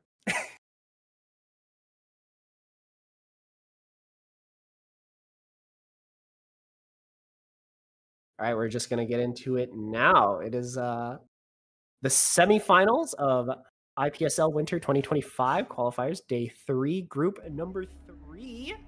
We are heading now in the round of 24. I'm being told from production. Whoever wins this round does, in fact, qualify. Spawning in the bottom left, it is our champion from the previous match, Kame. And on the bottom right, our Protoss player, Double, aka Tossum. Right. Yeah, we'll get to see a little bit of a different matchup here then, some ZVP. We'll see how Kame wants to play it. Like we said, we kind of want to keep an eye on if he has a little bit of a unique take on some of this as well. And we get to watch Tossum and kind of see, what level he's performing at. Right now I'm seeing sub 100 APM, which means he's probably around 2500 Protoss. I was literally just about to make that joke once the second you said he was sub 100 APM. I was like, so he's pretty good, right? Like, if he was any other race, we'd be like throwing out the D rank accusations. But no, I mean, like, APM isn't an indication of everything there, especially like Protoss, or especially in the early game. I know a lot of people like to spam click in the early game. Like, my APM starts off at like 400 and then plummets in like the mid game, personally. So I don't know. Some people just don't like spam clicking all the time. Yeah, I mean, there's nothing wrong with not spamming, right? A lot of the time, spamming is just simply trying to keep your hands warm and things like that. But it's definitely not like mandatory or necessary. So some people don't like to spam. I know I used to not spam at all. So there's nothing wrong with having a low APM in the beginning, of course. Yeah, but it looks like, I mean, Double's doing everything else like perfectly fine, right? Like, he's getting his forge at the correct time. His build looks like a, pretty stock standard, like forge fast expand. He's scouting with his probe. He definitely knows what he's doing. It does kind of seem like he's going for a Nexus first before any kind of cannons, which in this game he is going to for sure get away with, because Lings are only starting to pop up now. He's only built 2 of them. So far, a pretty strong start from our Protoss, I think. Yeah, nothing wrong with it so far. Definitely not going to die to any like early Ling shenanigans or anything like that, so we will get into the game a little bit. And you kind of see, we were making those APM jokes earlier. Tolsum's APM has been going up as the game's been going on, and there's more to do. So some people like to do this, right? It's just simply, there's nothing to do. I'm going to take it easy right now. Yeah, maybe it calms the nerves. I feel like everybody sort of deals with pressure slightly differently.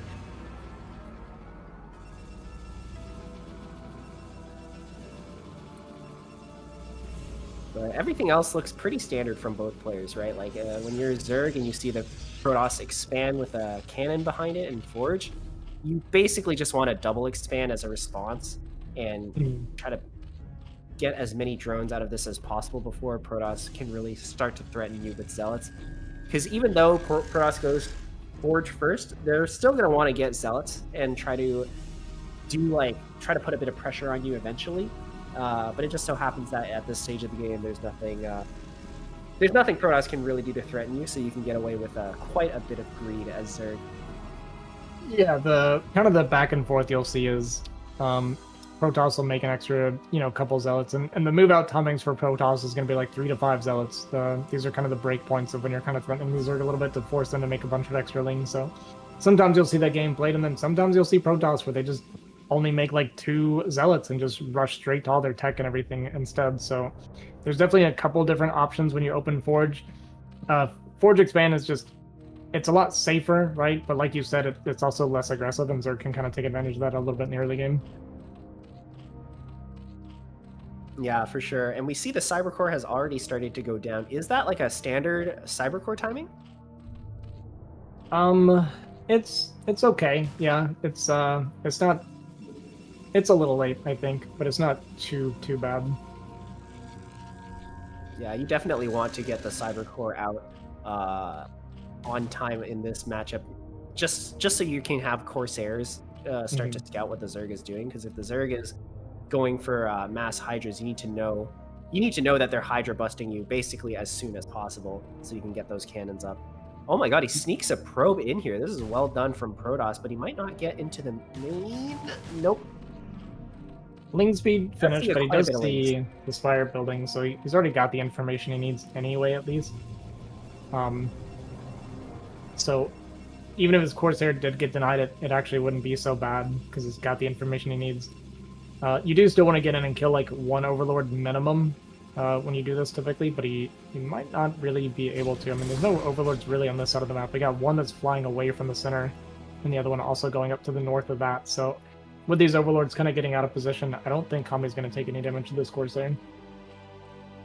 Yeah, this is a smart play from Kame, choosing to use the Lings instead of the Overlords as spotters, and getting the Overlords to basically be as far away from the Protoss base as possible so that you can get your Scourge out to deal with the Corsair before they can do any real damage. But honestly, getting the first Overlord is really good, but it's not the main purpose of the Corsair. We just want to get scouting information done.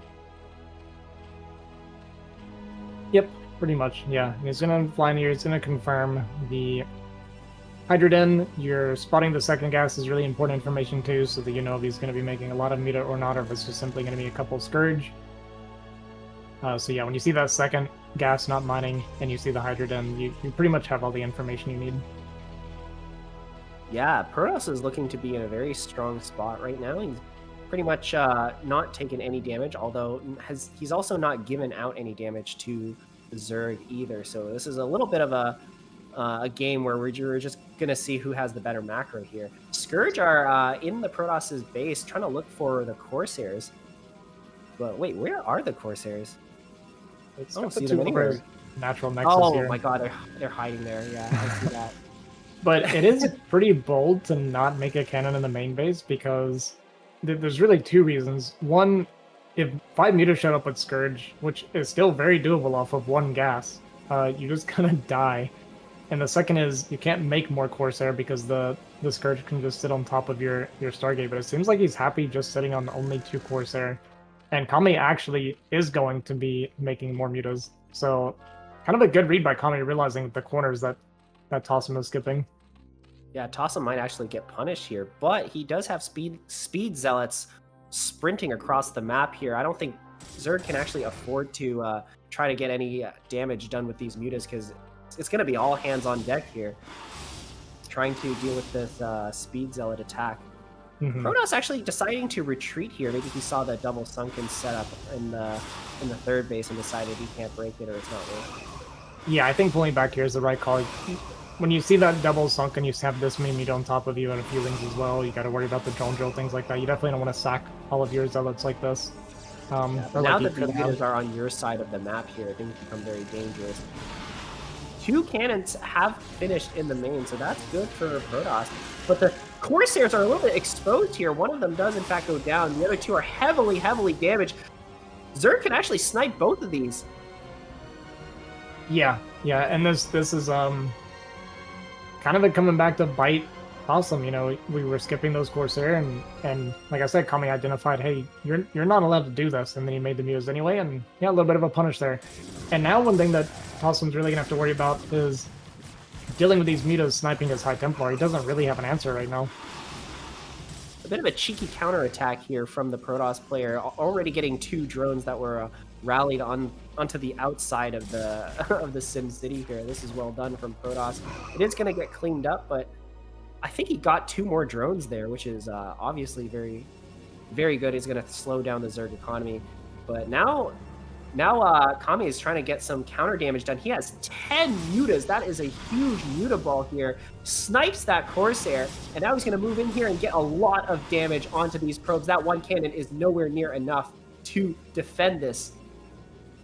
I am amazed that Kami did not commit to that more. I was about to say the game's over, and then he just left. So I don't know. Maybe he's worried about the storms. A little bit surprising. I was also ready to be like, well, damn. I guess Protoss is going to take a jillion damage here, but maybe he got spooked by the sight of the Dark Templar moving out. But I don't think they're going to get a whole lot of damage done. There is an Overlord here in position, and no Corsairs to try to chase it away.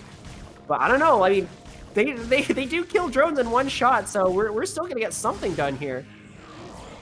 I can't believe he actually got 4 drones still. I mean, it's not enough damage for the 2 DTs, but that's more than I thought he was going to get. Yeah, I mean, I too thought he was going to get nothing, especially with the amount of lings that were sort of blocking between the Zerg mineral line and where the DTs were coming from. But that is pretty much all the damage you can reasonably expect those DTs to get. So Double wisely decides to make a Dark Archon from the next 2 that he built. Yeah, and the Dark Archon 100% necessary against these mutas. Otherwise, he just has no answer. And Kami kind of went in to snipe a couple High Templar, and there was actually 2 misclicks. So unfortunately, he missed the High Templar. Did at least bait out a Storm without taking too much damage, but yeah, he was hoping to pick that off for sure. And the anti-Ling wall off, as well as the placement of all these buildings, the Sim City around the Protoss base is now really starting to bite him in the butt now that the Dragoons are out, and they're gonna sort of get stuck on everything here. And we're diving into the main here. The 2 cannons are not enough to stop the attack, and these Dragoons are slowly trying to make their way down here to defend this. So many probes have died at this point, but maybe a Maelstrom can save the Protoss here. Oh my god. Oh, we get it! Alright, that's crazy. Yeah, all these oh, and then the Archon is out of range! Doesn't matter. Doesn't matter.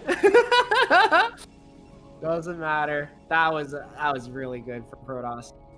Every single Muta. Every single one. But honestly, they did do quite a bit of damage here. Like, sure, the Zerg did just lose, like, his entire Muta ball, but at that point in the game, maybe the Mutas have already done their job. Yeah, they've done a decent job already, right? They did some damage, and they even forced an Archon earlier. So there's only 3 High Templar total here, which is pretty scary for Protoss to be pushing out with such a low storm count. Because if you miss just a couple storms, you can very easily get swallowed up by all the Zerg. Yeah, this is a pretty massive Zerg army. A lot of Hydras, and if you don't have the storm or the splash damage to try to deal with this, but maybe because he has the Dark Archon, the Dark Archon doesn't have that much energy though. I was gonna say if he has enough for a Maelstrom, that could guarantee like good storm hits here. Yeah, double pushing out very aggressively. See Kame kind of setting up this big concave here, and he's going to kind of come in here and fight this now. We see a couple storms going down, a little bit of a whiff on that second storm, and there's just a lot of Hydras that'll be coming from every single angle. But is it enough Zerg to finish this off? I mean, even though the storms didn't get a lot, he just has enough standing army that he can almost push it back, and now the Lurkers come in at the very tail end of it, and I think that really couldn't have gone much better for double, actually. Yeah, that looked like it was a really nice setup from the Zerg, but I think his army came in like sort of piecemeal, right? Like if the Lurkers came in just a bit earlier and attacked with the rest of the army, that could have been a very different fight. But now we see the Protoss standing strong in the middle of the map, and now that the observers are out, we can start chipping away at these at this sort of Lurker contain, or it's not really a contain, but this Lurker position here. Yep. Couple reinforcing High Templar come in. We made one more Archon as well, and I think there's enough Protoss to kind of barely break through here. I don't know that he can really push a lot further. He has to be a little bit careful about overextending. So this is a really common moment here for Protoss where they're like, hey, I win this fight, let me keep going. But there's a lot of larva right now working for the Zerg, and if Double doesn't back up soon, I feel like he's going to get swallowed up because we just don't have enough Storm to deal with reinforcements. Yeah, we're just reinforcing with pure gateway units at this point, and all the Zerg really needs to do is build up their Hydra Force, do a little bit of regroup, and just drive this army away here. But honestly, the Protoss army is still very strong. We have more goons than Zerg has Hydras, and that's always a good sign here. Zerg really needs to do a bit of regrouping to try and deal with it. Yeah, I mean, Double is still winning this fight. Not by a whole lot, but he is winning, and a lot of these goons were very, very low on the tail end of it. We got 3 that were 1 tap away from dead, right? But not dead or close to dead. It's they're still doing damage, right? So he's just reinforcing pure goons, no storm, and maybe he has enough of an advantage that he can make it work with just goons. Yeah, and look, behind this, Protoss is also getting their 4th base. So he's playing this actually pretty intelligently. He's pushing out across the map, making space, forcing the Zerg to just kind of turtle up and make units, just to try and deal with this army, big scary army that's out in the middle of the map here. But Protoss has to be careful because as soon as the Zerg collapses in on this army and cleans this up, he's going to need to think of something to try and defend his new 4th base. And here we go, Double going to commit across the ramp here, so it's a little bit kind of do or die when you commit this far, but it looks like we're doing a lot more doing than dying, right? We're breaking through here, we're getting up to this mineral only base, and we might be able to dislodge this base, and Kame's supply really hasn't been growing, and Double just keeps taking, you know, a good enough fight, and a few more Templar reinforce, and I think he's done it.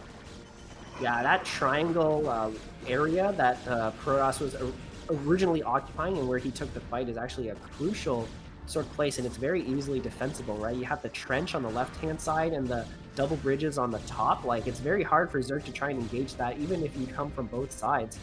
So Protoss really taking advantage of the terrain here, and his army is really, like, even though there's no storm, it's like really strong, right? Like, we have a lot of goons, a lot of zealots, right? And Zerg is sort of forced to do a bit of a counter here. Protoss has to be careful not to let his reinforcements get obliterated. But look, there's already 5 cannons, the 6th one being added. And I think Zerg is going to have a lot of trouble trying to push into here, especially with the reinforcements coming up here. I think he's going to get cleaned up. Yeah, these cannons buy enough time for these extra goons to get in here and defend this. And that was basically a free cleanup for Double. And now he can regroup his army and potentially pressure this 9 o'clock. But really, he doesn't even need to kill any more bases. I think he's able to, but pretty much no matter what happens from here, as long as nothing crazy happens when there's our whole army, it's winning at this point. We're 4 base Protoss versus 3 base Zerg. Yeah, this is definitely winning for Protoss. It's up to the Zerg to try and figure out a way to come back into this game, but I fear that you know, the win condition for Zerg is slowly disappearing here. Yeah, and with this base going down, I suspect we're going to see Kame GG. And yeah, there it is. GG. Our boy Double, our Protoss player, going to take this first game and go up 1-0. Wow, game number 1. We are seeing upset after upset in this qualifiers here, right? Like, first it was Tarson losing 1-2 to Kame, and now Kame is down 0-1 to Tossim, whom neither of us have ever heard of before this.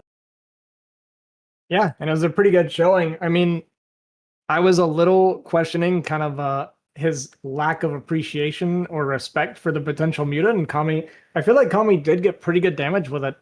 Honestly, I feel like Kami missed a huge window when he was on that natural. I really think he could have done so much more damage. Oh, yes, I 100% agree with you here. He had so many mutas, and the muta defense from Double was just a little bit late, right? Like, he did eventually get the Archon, the Storm, the Dark Archon, and the cannons, but not at that point in the game, right?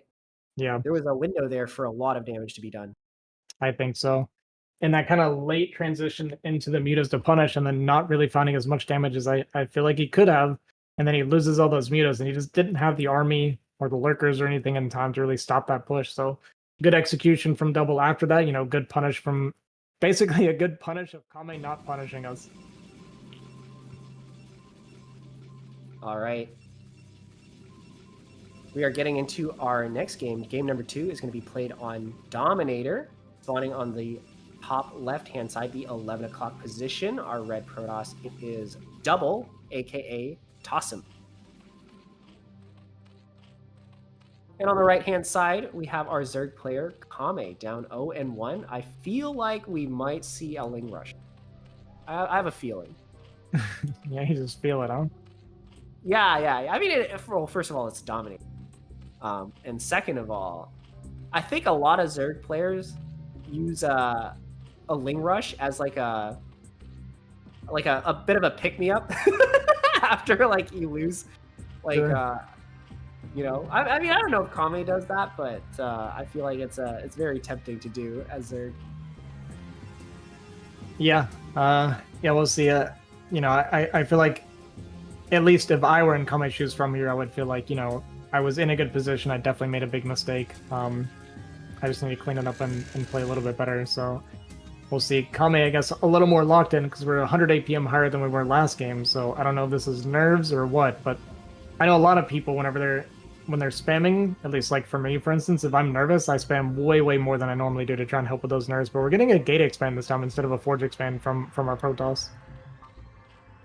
Yeah, and meanwhile, I think this is a overpool from the Zerg player, so not exactly a Ling Rush, but definitely something more defensive than in game number 1, which I do believe, well, we didn't comment on it, but I'm pretty sure game number 1 was actually a 12 hatch, was it? I honestly wasn't paying attention. I did notice, though, that the hatch came down pretty fast, so I don't know. Either way, though, Kame playing this game relatively safe, so he shouldn't theoretically die to anything. that the Protoss might be doing. And the Protoss isn't doing anything too aggressive either. One singular gate is actually considered pretty standard in the pro meta at this point. But Yeah, he is looking to put on pressure with this. Yeah, exactly. It's just going to be some light pressure, typically. I'm just going to make sure the Zerg correctly responds to the early game. So it's just a different way of navigating the early game, you know, as opposed to both of us sitting back and kind of taking it easy and building up. It's a little more of a, you know, early game check instead. All right, we're getting our Forge here. No Nexus first. No early Nexus for us this game. Definitely the 6 lings that are now moving across the map. I feel like this is the smart way to play, right? Like you need the 2 zealots and the finished wall to deal with this, or else you instantly.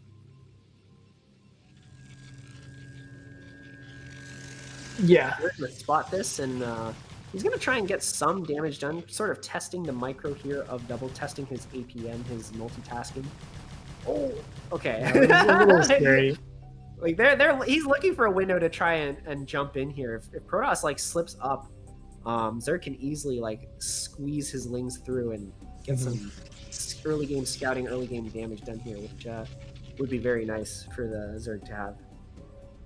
Yeah, you got to be a little bit careful when you're doing this dance. It's like you don't want the Zerg to kill your gateway, but you also got to be a little bit careful when your zealots out. Sometimes you kind of mess up with your magic box a little bit, and yeah, you do leave that gap and the lings get in, and it's just several minutes of annoyance after that. Behind this, though, Zerg is in fact double expanding. We see the 3rd go down at a pretty standard location here.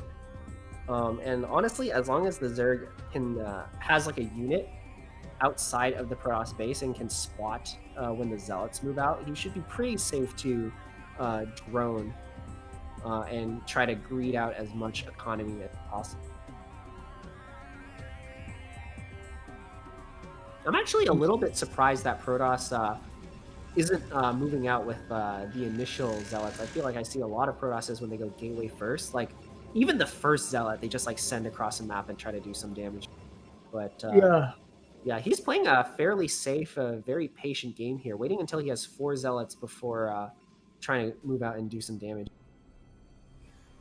All right, so it's time for our next dance here with this matchup and this opening. So basically, it's going to be Protoss walks out these Zealots, and then the little bit of a mind game starts. You know, it's Zerg is thinking, is he really going to commit? Should I make a bunch of lings? And Protoss is like, all right, do I walk enough across the map that he makes the lings and then turn around? Do I you know, call his bluff maybe that he's going to fit and not make the lings and then commit? But we are going to walk across the map, and Kame did in fact make a lot of lings. And if these Zealots get cleaned up really well, then this is horrible for double. Okay, so he decides to take a position up on this ramp. I fear for the Zerg that this trade might be a little bit inefficient, but more lings are on the way, and this does in fact prevent these Zealots from getting any damage done on these drones. Oh, good last minute, like last minute dodge on the drones. Won't even get a shot. Oh man, you cannot be happier as Kame right now. You just clean these Zealots up. You have all these lings left over. He can drone indefinitely now. He just has nothing to worry about after cleaning these Zealots up so efficiently. And this is part of that danger when you overcommit with that push out. You know, he kind of played that mind game of maybe he won't make the lings, and then yeah, we got punished for it. Yeah, that is definitely a lot of lings made. I feel like, do you think he even overmade lings a little bit there, or do you think it was like just the right amount? I think it's fine. Like, even if Zerg overmakes it, you can't really overmake lings, because a good way of looking at it is, even if you make, like, say you have like 12 extra lings or something, right? Those lings still serve the purpose of deflecting the next wave of Zealots. So either way, whether you overmake them or not, it's better to overmake than undermake. And if you have a bunch left over, it still allows you to continue droning without having to replace lings. I definitely see what you mean here, and it even forces the like a reaction from the Protoss here. We see he built an extra cannon after seeing the amount of lings that Zerg had.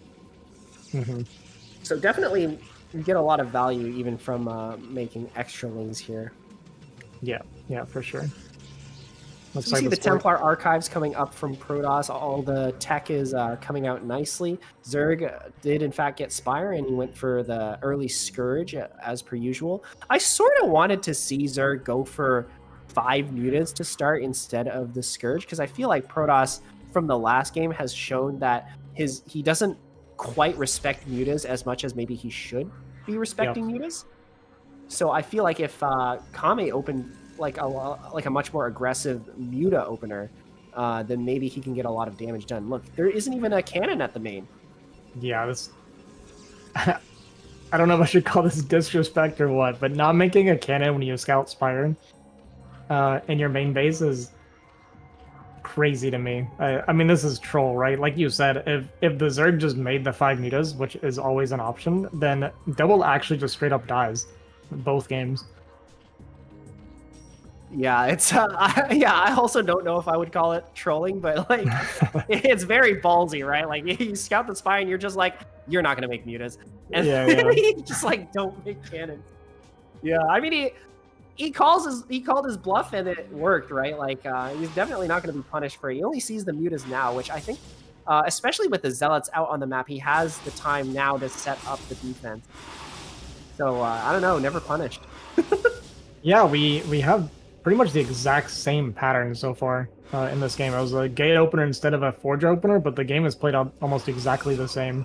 Just pick off a couple zealots, and now we're going to fly into the main and be like, hey, did you make those cannons or not? And he did, so... He did. 2 cannons again, so this is identical to the previous game. It's kind of funny, actually. Oh, he gets the Scourge, or he gets the Corsair with the Scourge here. That's a good pick off. That's and these really mutas, nice. Even though there is like a cannon there, like he's getting a lot of damage done. Also forcing the first 2 Templar into an Archon. Wait, that's huge. Yeah, that's the really first 2 Templar are always the ones with the most storm, or with the most amount of energy. Yeah, absolutely. So Kame could just go into a big Hydra bust even from here. I mean, he's way up in supply. We could a lot of probes. We could by Corsair. There's not really a good answer for the for the mutas right now. And it looks like it's going to be droning a bunch behind it, but I'd really love to see if I saw an Archon, okay, from what I know from playing Protoss, if I were playing Zerg, if I see those first 2 Templar go Archon, I'm pumping Hydra immediately. I don't know if this is good or not, but this is where my brain goes. Yeah, I mean, I definitely see what you mean here, right? Like, because if you don't, he's just going to have less storm than you would normally expect, like a Protoss army to, right? And if you keep committing with the mutas, that just like gives more use cases for the Archon, right? Like Archons are really good against mutas, not so good against Hydras. Mm-hmm. Oh my god, Dark Archon again. Are we gonna see? Oh my god, he's diving in here. There's no storms. There's no storms in the field. Yeah, you're right. Actually, now that he killed that one Templar and forced the other to storm, like, what? Protoss has no splash damage. Yeah, we have an Archon, 2 cannons, and some speed lots. Like, if there's a Hydra swell coming out right now, I don't think Double can hold on. I think Kame finally caught on to what exactly is the weakness in Double's play. Hydras are now starting to pop out, and I expect a giant flood of Hydras to be basically running it down into the Protoss base. Yeah, we're flying around with these mutas here. Even leaving the Scourge on the ramp to spot, to kind of see where the position of the Dark Archon is. Maybe hoping to get these Templar, but I mean, it's only 2 storms right now, which would not be enough. Oh, we're still trying to come in here and get damage. Maybe that swipe in was not quite worth it, but we do get some valuable scouting information. We see that Double is getting mass zealot. Not a single Dragoon in sight. That is actually kind of odd. Like, now that I'm thinking about it, like, Double has not gotten a single Dragoon this game. Everything is zealots. Yeah, well, part of it's because he's trying so much to replace this Templar, right? Because we've had to make this Dark Archon, we made an Archon, we lost a couple Templar, we're trying to replace more Templar, like, he's trying to get his Templar count up so desperately that he doesn't have any goons, so if this turns into, like, a Lurker contain, for instance, it's going to be so hard to break it because our goon count is just going to be so late. And you don't want this many Zealots against Lurkers. All right, only now have we finally started to make goons, but I fear that this is a bit of a a self-perpetuating cycle where you keep getting your Templars picked off, so you try to invest more and more into replacing your Templar, but because you don't have any goons, like the Templar are just more vulnerable, purely based off the fact that you don't really have much to deflect the mutants. Oh my god! That's a huge Maelstrom! And we instantly kill all the mutants again. This is just a repeat of the last game. We saw this happen! We saw this happen already! I'm getting deja vu! I feel like Kame's been way more passive than he had to be. But yeah, I mean, he got this big advantage, and he decided to take a fourth and not even like lean on double or try to contain him or anything. I really feel like we had a massive opportunity to go for a contain with how well we were doing in this early game. Yeah, Protoss now getting his third base, and I don't think Zerg can really do a whole lot to stop this. This army is absolutely massive, and Zerg doesn't really have like mutas left over to try and deal with this Templar, but the storm count is still like reduced from what it was before, so there isn't a whole lot of leeway for Protoss to sort of miss storms here. So we'll see how he plays this. Oh my god, if Zerg could get like that one high Templar with a lot of energy, that also would have been ginormous, but not quite, not quite. Yeah, did manage to pick off at least one Templar, but yeah, still a few storms here, but it's such a light number of storms in total, and we see this fight breaking out on the left and this huge swell of Zerg coming down on the right side while this is happening. Oh my god, this is actually a massive counterattack from our Zerg player where we might lose a lot of Hydras just distracting this Protoss army, but now we take like a super strong position right outside of the natural on top of a pizza slice where the Protoss will probably be forced to attack uphill and into a choke point here. So this is really good for Zerg, but I think Protoss might have enough to clean this up without too much trouble, actually. Yeah, only 2 lurkers here. There's only 1 observer as well, but it looks like we're not going to be picking that observer off, so I mean, I feel like this is going pretty well for double, honestly. It just feels like Kame doesn't have as much army as I would have expected him to have.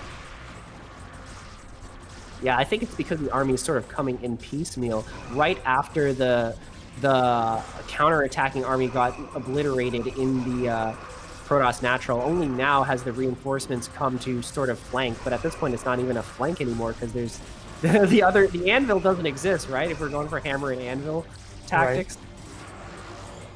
We're just coming in from each side like independently. The good thing for Kame right now is he still traded pretty decently overall. We killed a lot of the Templar. There's 1 Templar on the field, and we killed the 3rd Nexus, which means that Double is pretty much starving out now. He's only got a couple minutes left of mining in his main and natural, and if he does not get a 3rd, and honestly even a 4th up and running pretty soon, he's going to be in a lot of trouble. Yeah, I almost missed that earlier, but Zerg did in fact kill the 3rd base of Protoss. So Protoss definitely on the back foot right now, and it's not going to be long before Zerg starts to overtake them in supply. Yeah, and we do see that double expand coming out from Double, so he does understand what he has to do in this situation, but another pretty annoying backstab here from Kame goes undetected walking across the map, and now we have this choke that Double's trying to walk through. Loses his only Templar, actually, and he does not have enough to be fighting this without Storm.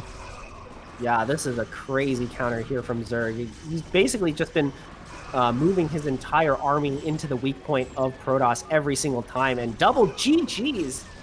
And we have now tied up the series 1-1. All right. We got a series, boys. Let's go. Game 3 again. We somehow picked the one tournament that had that keeps on going to game number 3. It seems like it, right? So once again, we get to watch that beautiful, beautiful map, Fighting Spirit. We got a PVZ on it this time. And the main thing that I'm going to be curious about seeing is, did Kame recognize Double cutting these corners, and will he just go straight for the Muta and potentially take a free win here in Game 3? That's what I'm wondering as well, because we already see 2 games in a row. Like, we went Spire, we went Scourge, we scouted with our Scourge, and we saw there were no cannons. Yep. So I don't know. I don't know if Kame is the type of Zerg to follow very specific build orders, right? Like, I know a lot of players, especially like at the lower levels. Like when I say lower level, I don't mean like D rank, but I mean like not pro, right? They have a specific build order that they're extremely comfortable with and they're really, really, really good at, but they don't really like to deviate from it aside from the occasional cheese. And I sort of wonder if that's the kind of player that Kame is. It does. I am kind of getting that vibe from Kami, right? It seems like he has a way of playing. He's going to play that way of playing, regardless of what he's actually scouting or seeing. I don't know if this is actually what he's thinking or doing, but yeah, I'm definitely picking that vibe up. Yeah, for sure. I feel like the other thing is Double also kind of feels the same way, right? Like I It's true. I wonder if this game is just gonna be like a repeat of the last two games, really. Like, but now that I'm thinking about it, okay, the last two games felt like deja vu, but one game the Protoss won, and the other game the Zerg won. So, what do you think really was the difference between the two games? To me, the biggest difference was how much value these metas got, right? So they killed two Templar, they killed a lot of probes. Those first two Templar made an Archon.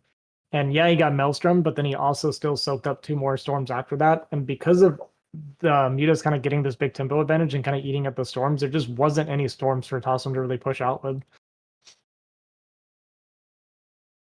Yeah, yeah, I know what you mean. I do remember in game number one, the mutas did in fact do crazy damage. There was a little bit of a missed opportunity at the start, but they actually swung back in and just like killed like a million probes and basically distracted the Protoss for like 2 minutes until they were finally caught in between the bases here. But yeah, definitely game number two. I don't know. Game number two, they also did a lot of damage. Uh, but maybe it's because maybe it's the lack of storm um, that really was the difference. Yeah, I think Kami also did a better job of getting his eco online because he did clear those zealots, and I think that was another big moment that we're kind of overlooking. When he cleared the zealot move out initially, then he was allowed to drone way more than he was able to in the game before. Because a lot of thing about the Forge expand versus the Gate expand is the Forge expand does tend to hit it's kind of like mid game power a little bit faster.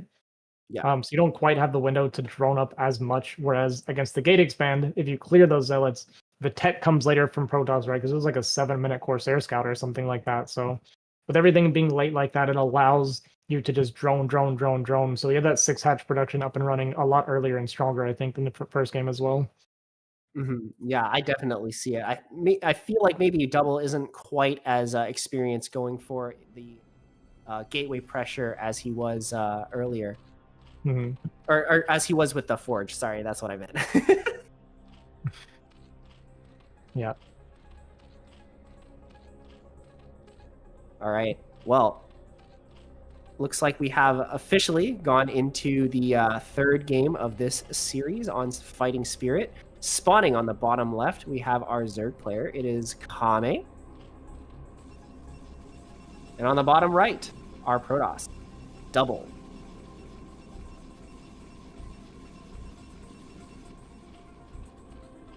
All right.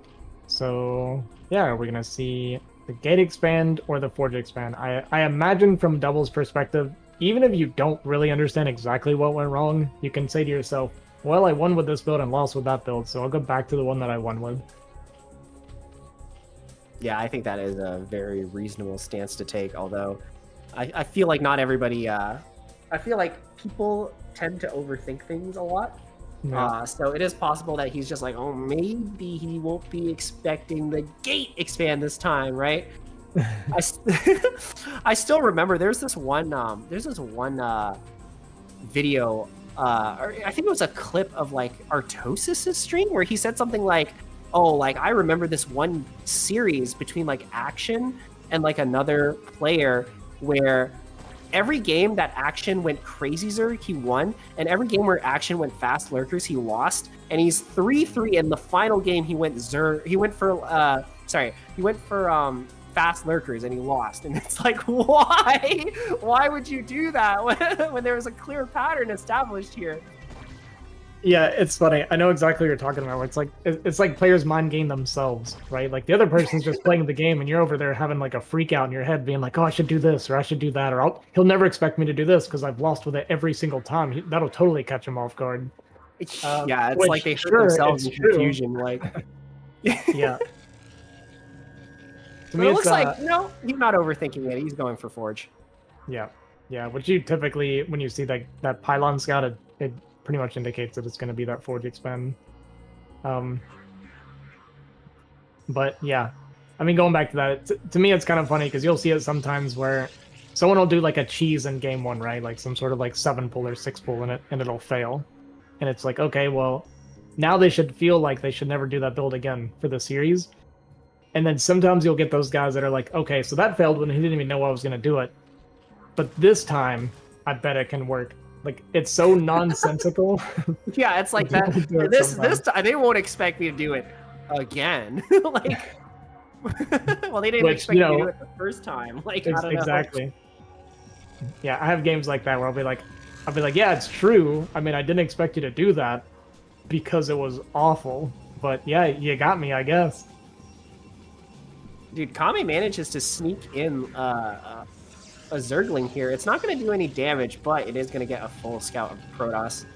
Honestly, though, at this point in the game, there isn't a whole lot of other things you can really scout for, I feel like, but it is nice knowing that the Protoss isn't doing anything super weird. Yeah, it's always good to get the scout, right? Even just to confirm timings of things, right? And yeah, if you can keep the Ling alive, with one Ling, you're not really going to do any damage, but it is still good to get that information so you can kind of get an idea of, the Corsair timing, or maybe he wanted to skip Stargate, now he's not really able to skip Stargate because you got the Ling in there, so yeah, of course, it's just always good to have that information. Yeah, good move from Kame here. Getting a little bit of an edge in the early game because of it. And apart from that, though, everything looks to be basically identical. Smooth sailing, the same. Mm-hmm. I don't know, pretty much the same as game number 1 here. I don't know if you saw what Kami just did, and I 100% know what Kami's thinking. He just poked forward to check, and he was like, you don't have a Zealot. And it's one of those moments where it's like, I can't believe you skipped Zealot this entire time. If I made any more than 4 Lings, you would have died at any point. So Double is just a risk taker, man. He does not seem to care. Oh my god, that is so funny. The sheer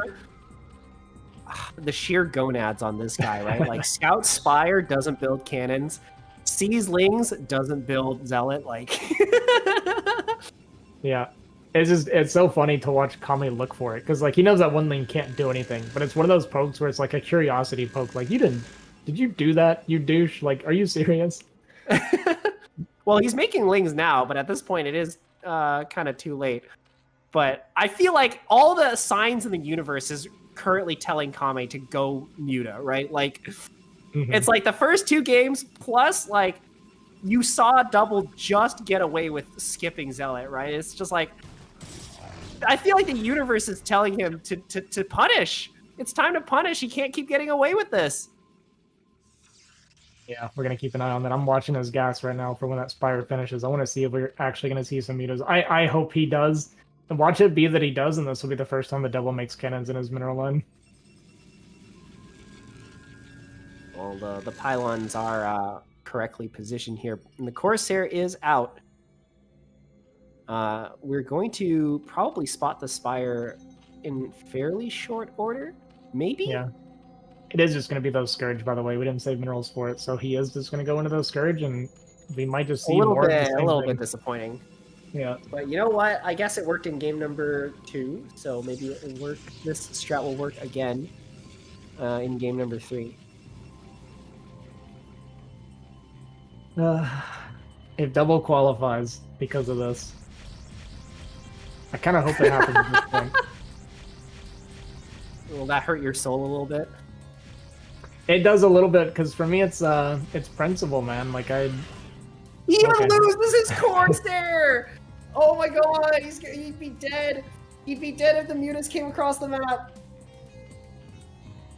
I think we just queued mutas, by the way, because our gas just disappeared. Actually, we just canceled something because our gas went back up again, so I'm not sure what Kami's doing right now. You think Kame is going for the double mine game and not going to build a single muta?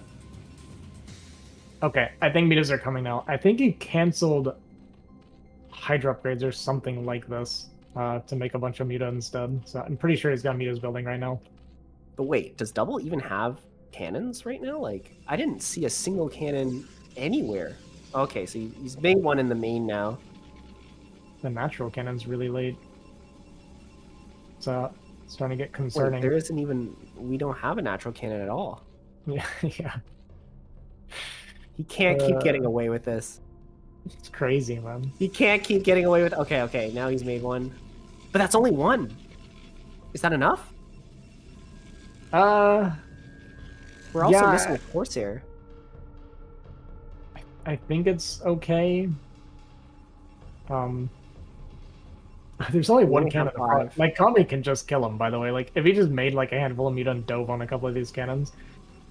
But I think Kami's not going to be able to kill him here. I mean, we got the Corsair here. He's going to pop a little bit of a Oh my god, the Scourge. Yeah.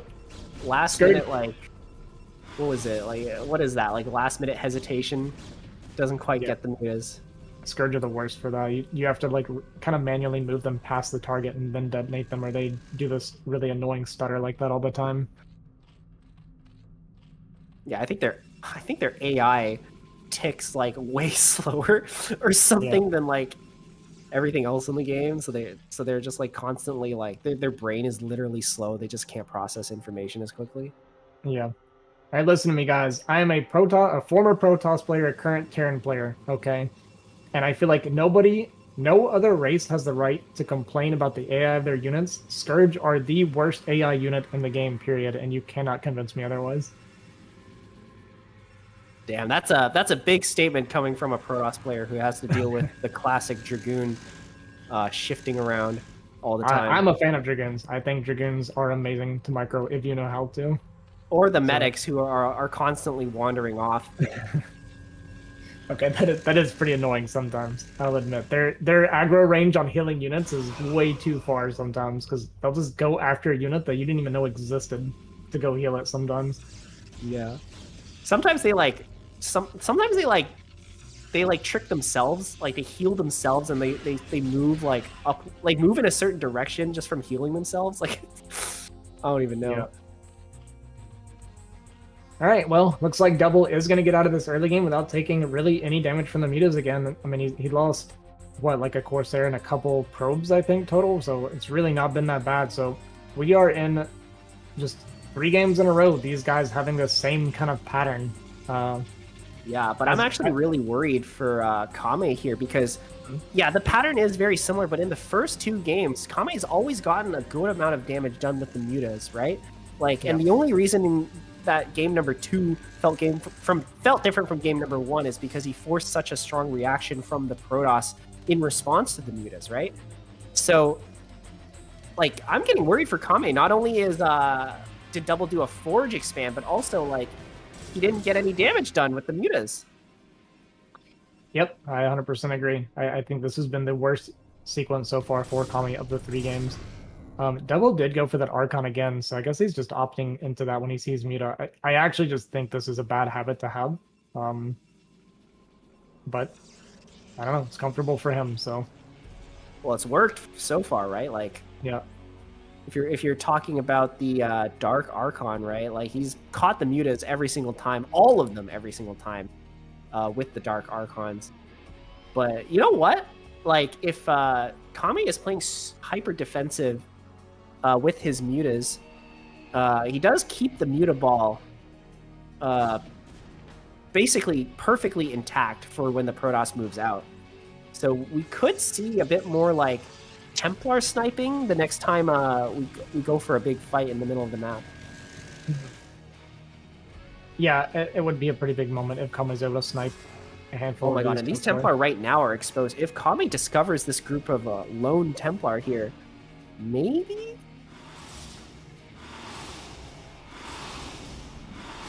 Alright, we're harassing this base here. We might even get a cancel on the Nexus? Maybe? That's too healthy for sure with all these extra Templar and stuff coming in. And he also has to worry about that Dark Archon that he knows is out right now.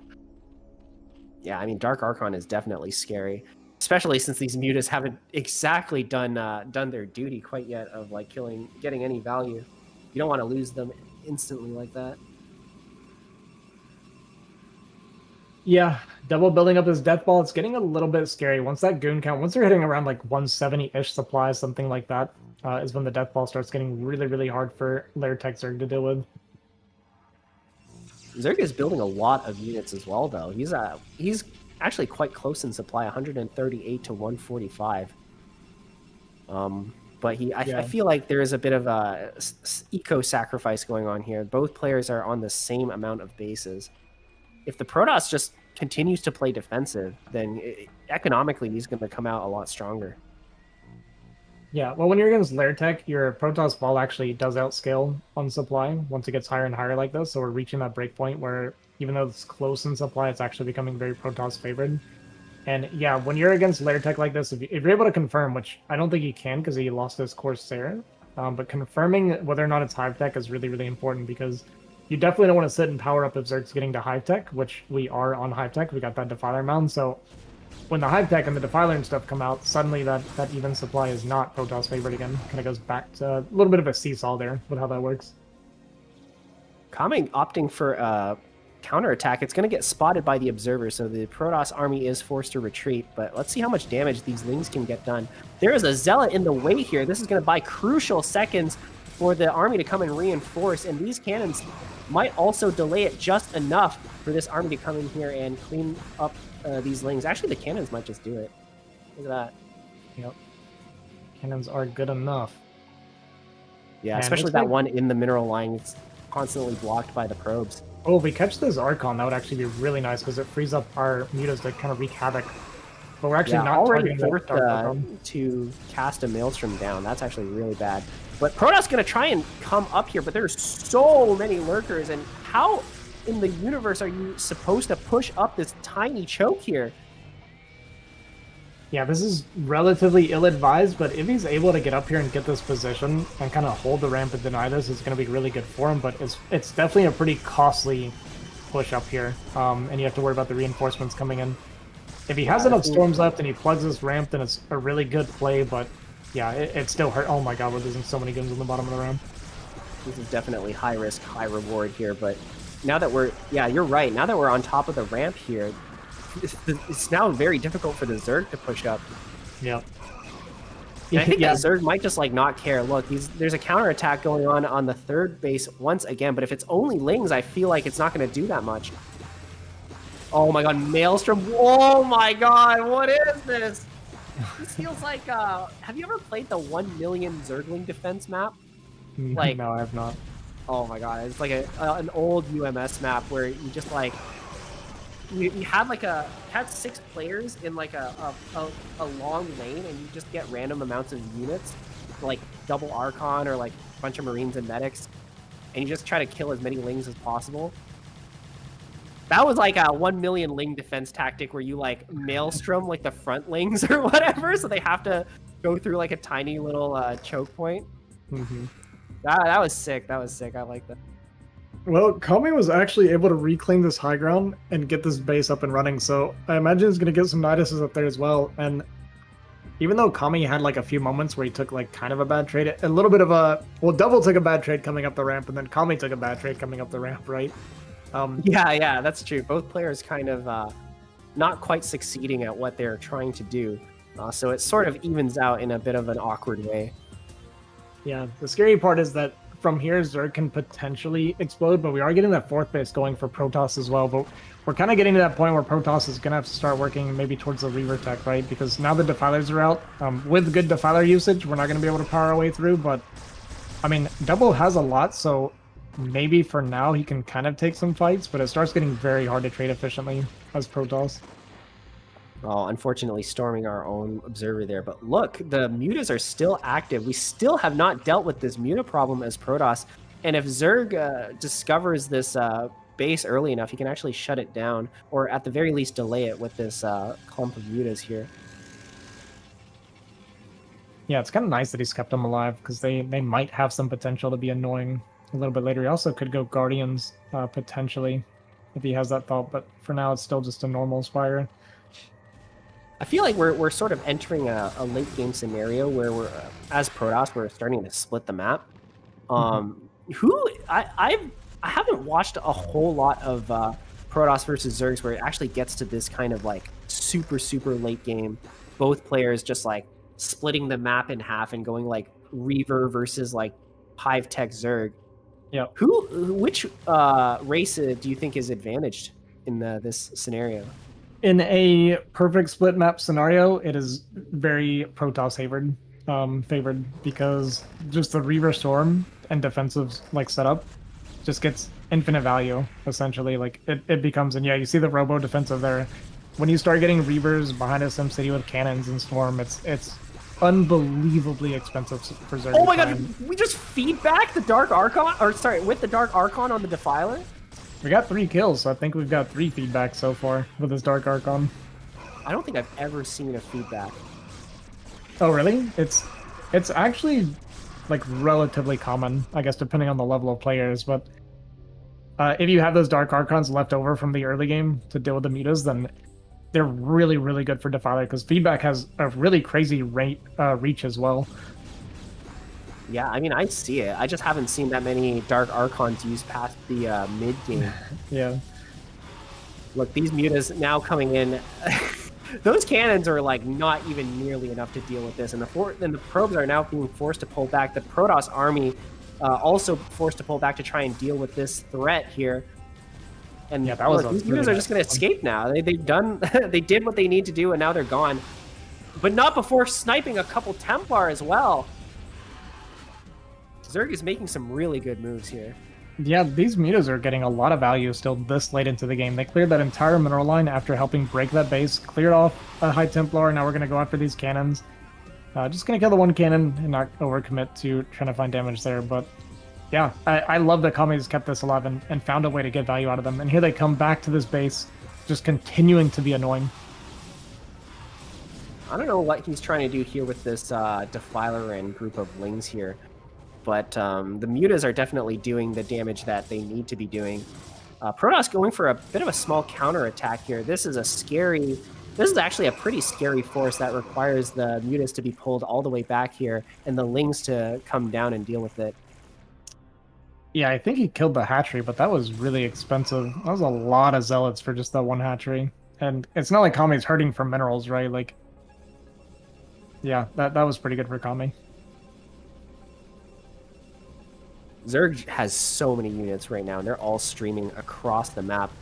I fear that this trade is going to be very hyper inefficient for Zerg. But we catch the mutas with the Dark Archon. Finally, this annoying group of units is going to be dealt with.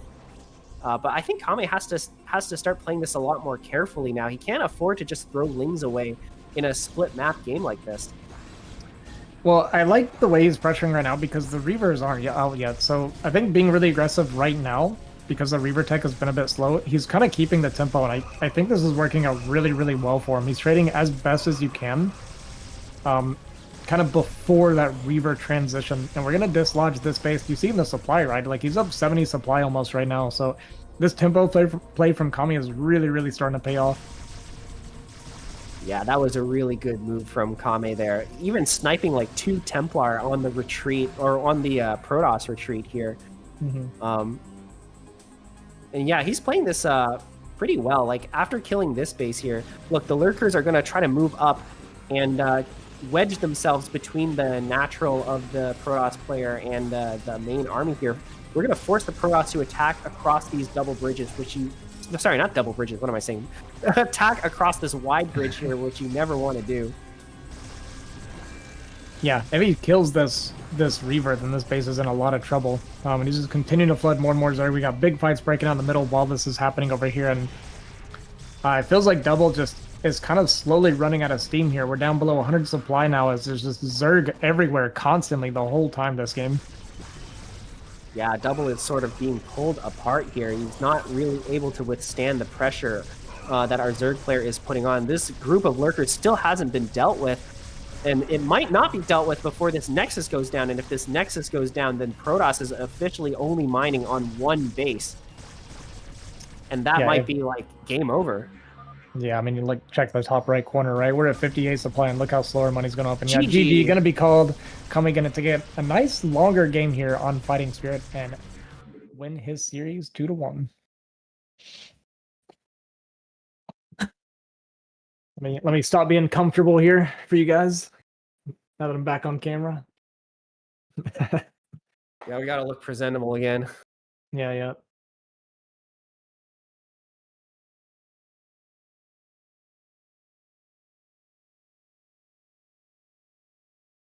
All right, so looks like the group stage for today is mostly finished. The only game we have left is Kame versus Javi, which I guess is just the finals of this bracket. So we actually ended up following the longest bracket of the of the tournament, which is interesting. Yeah. Okay, we're gonna look at those brackets, show them to you guys real quick, and kind of go over them while we wait for the players.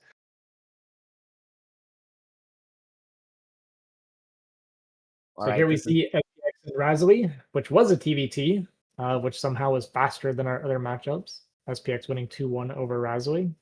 But Razily does qualify. That's crazy. Yeah. Yeah, so for those who don't know, both players in the finals qualify, but if you get first place, you get some extra cash. So at that point, you're just kind of playing for money.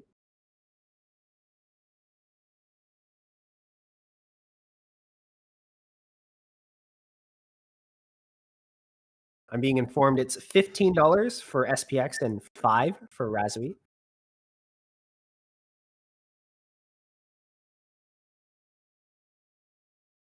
What? Raz lost 2-0 to Radley? That's a massive upset to me. Yeah, I mean both of them qualify, but still, yeah, I would not expect that. Raz is a really, really good player. I guess one thing I'll say is I'm pretty good friends with Raz at this point. I'm usually watching him play. He's not been able to play the last few weeks, so maybe just a little bit rusty and not quite performing today. But yeah, still, it's kind of surprising either way. Even a rusty Raz, I would think Radley would have a hard time with him. And finally, group number 4 here, we see the two qualifiers. The two qualifying gents are Fear and Colosso. But wait, no. Wait, did Fear qualify if he only made it to the finals, but he didn't actually show up? Oh, okay.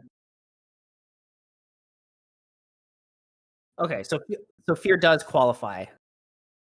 Okay, I'm being told Fear does in fact qualify, even though he didn't show up to one of the games, but I guess he played the finals, so we're all good. Oh, sorry. I'm reading this wrong. Okay. So Flash is the one who didn't show up. So Fear walked over Flash and played in the finals. All right. Yeah. I read that completely wrong.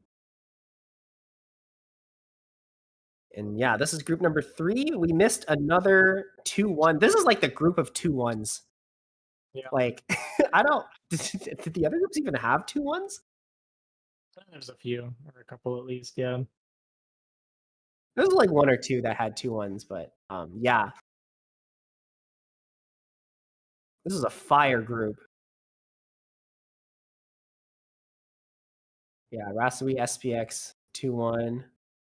And I think I saw one more 2-1 here, but yeah, Lancer, X, and Radley. But yeah, dude, we casted some fire games today, and I cannot wait for the finals. Yeah, well, if nothing else, we've learned who Kame is today, right? We're gonna be seeing Kame do. We're just watching Kame all day. Yeah. Which is good. I mean, he's obviously a pretty good player. He's performing pretty well. I'm actually pretty happy that I'm getting to kind of follow a new player for me at least anyway, and learn a little bit about him. So and we'll get to see more of him regardless. So we'll have that little bit of history now. Yeah, we're sort of following his storyline here in the IPSL. That's always exciting to do.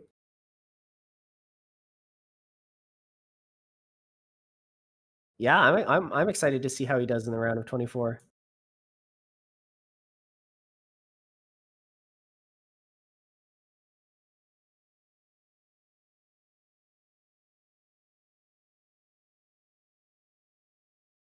By the way, guys, if you like what you're seeing, don't forget to support us. $10 a month will get you the replay packs for all the games that you're seeing. If you want to study them, if you want to look over the other games that I was about to say the other games that Kame has been playing, but I think we covered all of them here. But if you want to see more of Tossim or maybe the missed match between Javi and LML, $10 of course supports us, and you get all of the replays we see today. Or if you want to see how Radley 2-0'd Raz, that's a good one. And maybe want to That's check true. out. Yeah. How did that happen?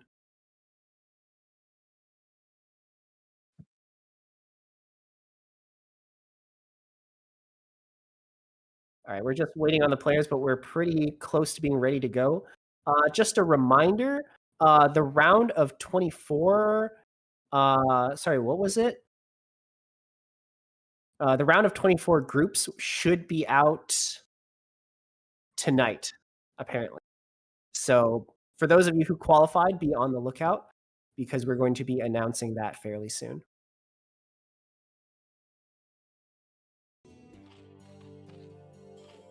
All right. All right, spawning here in the top left, we have our Zerg player Kami, the guy that we've been following all day long, and we get to see him wrap up this group. And his opponent here in the finals of this group is going to be Javier. Javier? Say Javier. Javier. I feel like I call him Javier or Javi, which doesn't make a whole lot of sense because it's like I'm choosing like a different pronunciation depending on if it's shortened or not. All right, I'm That's gonna what totally unmute threw me the off, stream was hearing for 30 seconds. I used to call him Javier before I knew him when he first started playing in CSL, and he's like, "No, it's Javier," and then he switched to Javi, and I asked him about it like 6 months ago. And he's like, "Yeah, it's just how you used to pronounce it. I just kind of went with it." And so that's why it's Javi now. That's all. Back to That the explains dungeon. it. Yeah. That would explain why I pronounce it that way. Yeah. I'm excited to see how he plays though. I know Javi. Like he is about like a B rank player, I'd say. Maybe he's gotten better, maybe A rank now.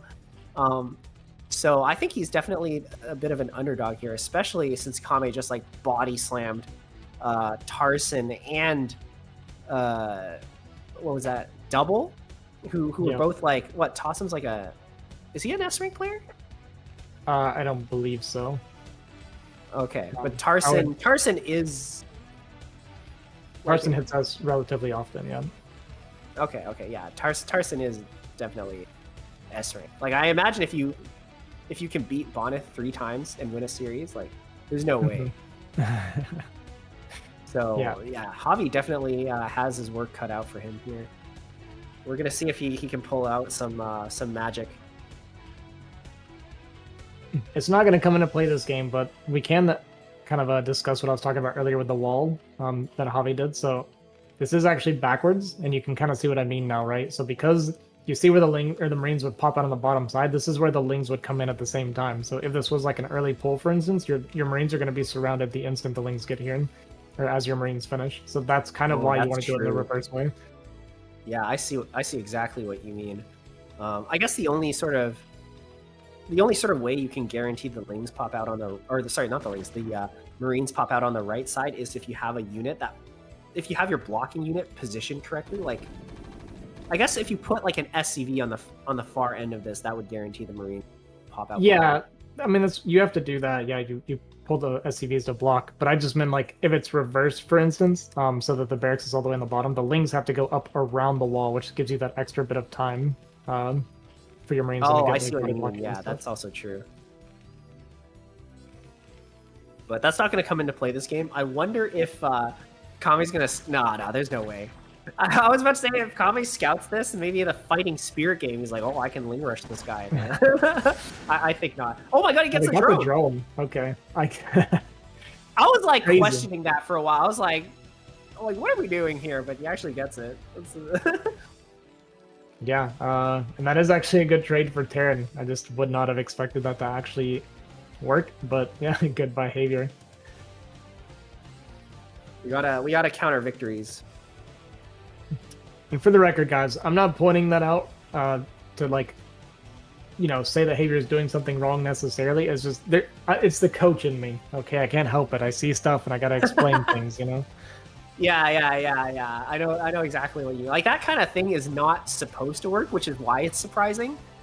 But honestly, like, good for him that it did work, right? Like, sometimes the wrong move gets you the correct result. Mhm. We That rushed is an Evo early chamber. Evo chamber, isn't it? We are doing something different this time, for sure. Is this just going to be crazy Zerg then? But this is like a mega fast Evo chamber. This is like unusually fast, I think. Yeah, I don't think I've ever seen an Evo chamber this fast. Like, this could be crazy Zerg for sure, right? Like, maybe it's another one of his like tricky builds where he doesn't build that many mutas, but like he spends his gas on carapace upgrades instead. Yeah, well, the layer's too late to even go mutas at this point, so he's gonna be skipping mutas, and we're just rushing armor, I guess. Yeah, So I that's feel like this my only has to be- explanation, at least. Yeah, I feel like this has to be crazy Zerg. It's just not. I don't know if this is a normal way of doing it, guys. I'm not like super versed on crazy Zerg, to be honest with you, but it's just what it looks like to me, and I don't know if this is the correct way or not. But I This don't might think be the famed insane Zerg where you just skip mutas entirely. Yeah, I mean, I think he is skipping mutas because that layer was like 4 minutes or later. Like it was a crazy late layer. So there's like no way we're going muta from here. All right, double sunken going down. I wonder if this marine ball can actually break this if there's no mutas to support it, but I guess it depends on the lings here.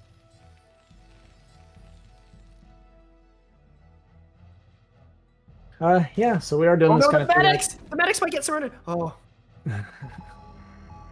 The Terran in me is like, the medics! How could it be the medics? Wait, we scanned the bottom side? We didn't scan the main. Did we not scan the main? If we didn't scan the main, we don't know that the Zerg skip mutas. Yeah, he's just gonna go straight to lurkers and turtle. Look, And he's yeah, we're building making turrets.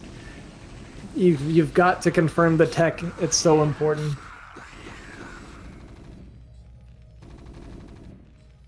Oh my god, Zerg is gonna come in here and confirm that the turrets are being placed in the wrong place. You're actually like patting yourself on the back as Zerg. You're just like, oh yeah, you can't. Well, maybe not patting yourself on the back, but you're just like, you see that and like you're like, oh yeah, boy. Like, let's go. Yeah. Yeah, using your first scan to check for expansions is like the most unhinged thing I've ever seen before, but to each their own. I think Javier might he might be kicking himself now that he scanned and saw the lurkers, and he's like, Yeah. oh, well, I guess I built turrets for nothing. But there wasn't Oh a my God, queen's the nest Queens. either, right? Like, are we not rushing Hive? No, We're I don't not think even this was rushing Hive. insane, Zerg. I have no idea what Kame's doing. Maybe he's trolling. Like, I don't What is understand this? either. It's like we're taking a mineral only third. I'm not sure what Kami's up to. This is a weird one. I think we might be doing a bit of trolling. All right, our plus one That's armor my is done only already. explanation. We got that 7-minute plus one armor, so for whatever that's worth. I mean, we're gonna have some incredibly tanky lurkers against the bio, if nothing else. I guess if Irradiate is late, then it doesn't really matter. But you know what? I think Zerg is. I mean, look, he's taking the mineral third. Yeah, that's what What I'm is saying. going on? I don't understand. This is very unique, we'll say. He can't possibly be allowed to get away with this. Look, I don't want to call Kami a troll after we've been following him for so long, but this feels pretty troll, because I don't understand what I'm looking at. I've been playing StarCraft a fair amount, okay? For many, many years. I don't know what we're doing right now. Maybe you're going for the smart play here. Add-on on the factory. You might try to do a 3-tank push. Oh no, not like this. That was a crazy, like, initial spine hit.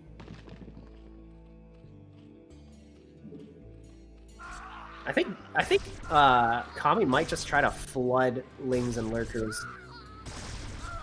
And because we're just like losing so many units randomly, it's gonna work. If we kept this bio ball alive, Zerg would not be allowed to do this. Mm-hmm. He's going to push him all the way back to his natural.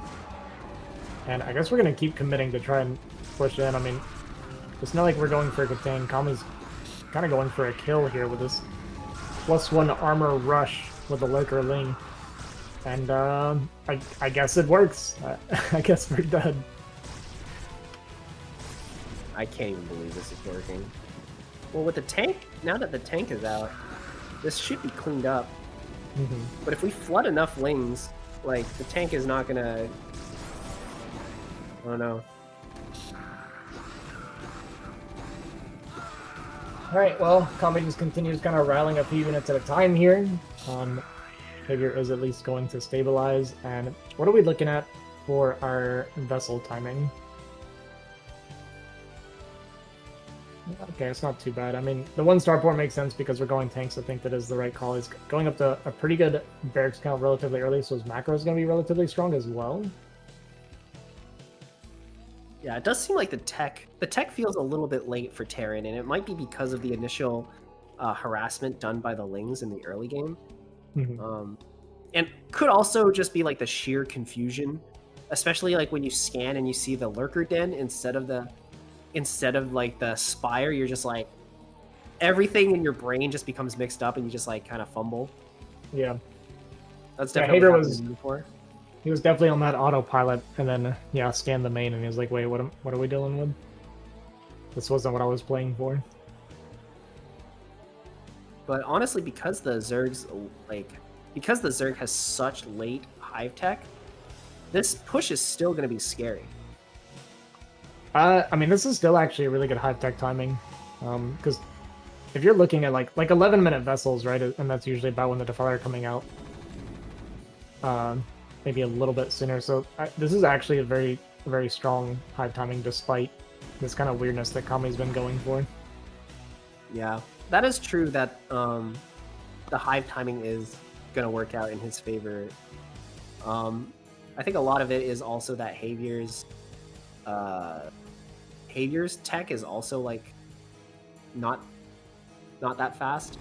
Yeah, the game's a little bit awkward for this game state that Kami's created is very awkward. And yeah, he's gonna pounce on top of this with a bunch of his Lings and Lurkers. And are we on that +2 armor? Because this is not dying. Yeah, we got +2 armor right now, so this army is tanking an insane amount of damage.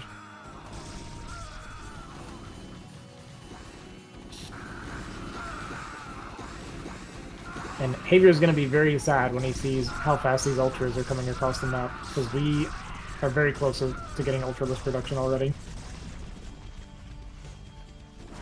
Yeah, this is honestly, the ultras aren't even needed. I think Colin can just keep pushing with Lurkers and Lings, and the game will eventually end. He's burrowing inside the trench as well, but it doesn't matter because Lurkers don't miss. GG. GG. Nice. Kind of for fun when I feel like for Kami. I think he's playing with his food a little bit, but you know, he's earned that right. He had a couple stressful series for sure, especially against, you know, well, both those games, actually, both those series were pretty tough for him. So I guess to have a little bit of fun and kind of de-stress. I guess after two tight 2-1 games, he just kind of wants a game where he can go +1 Carapace Lurkers. Sure. Why not?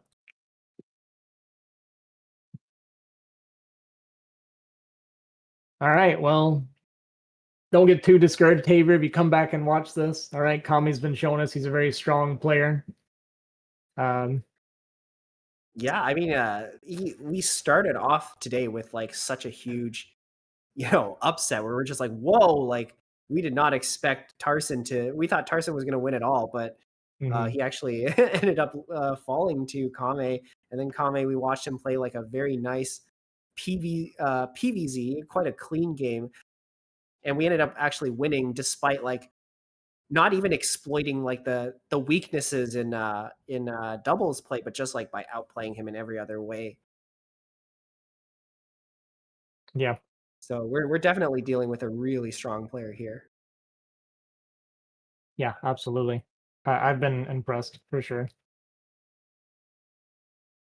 All right, let's get into the next game here. Game number 2 going to be played on Dominator, spawning on the 11 o'clock position. It is our Zerg player, Kame. And on the bottom left, the dark, I think this is dark gray, Terran. We have Avi, or Javier. Havy also just sounds wrong. It does kind of sound wrong. I don't like it. Havy. All right, I wonder what kind of BS Kame's going to pull this game. Is it going to be Guardians? I feel like it's going to be Guardians. All right, Rice Hat's calling Guardians, boys. We'll see. I saw I think Guardians is like a very like common troll. Like if you wanna do like something troll against like a weaker player, you go Guardian. dude, I watched a game where I think it was Nesh that I was watching actually play, where I think he was the one playing Zerg. He went 4-pool, and it did some damage, but not enough damage. And it was on Eclipse, and then it was like a fell to 4-pool, and then 14 minutes later, I was watching him kill the Terran with Guardians, and it's like, how do you get into this situation after a 4-pool that didn't do enough? It's crazy.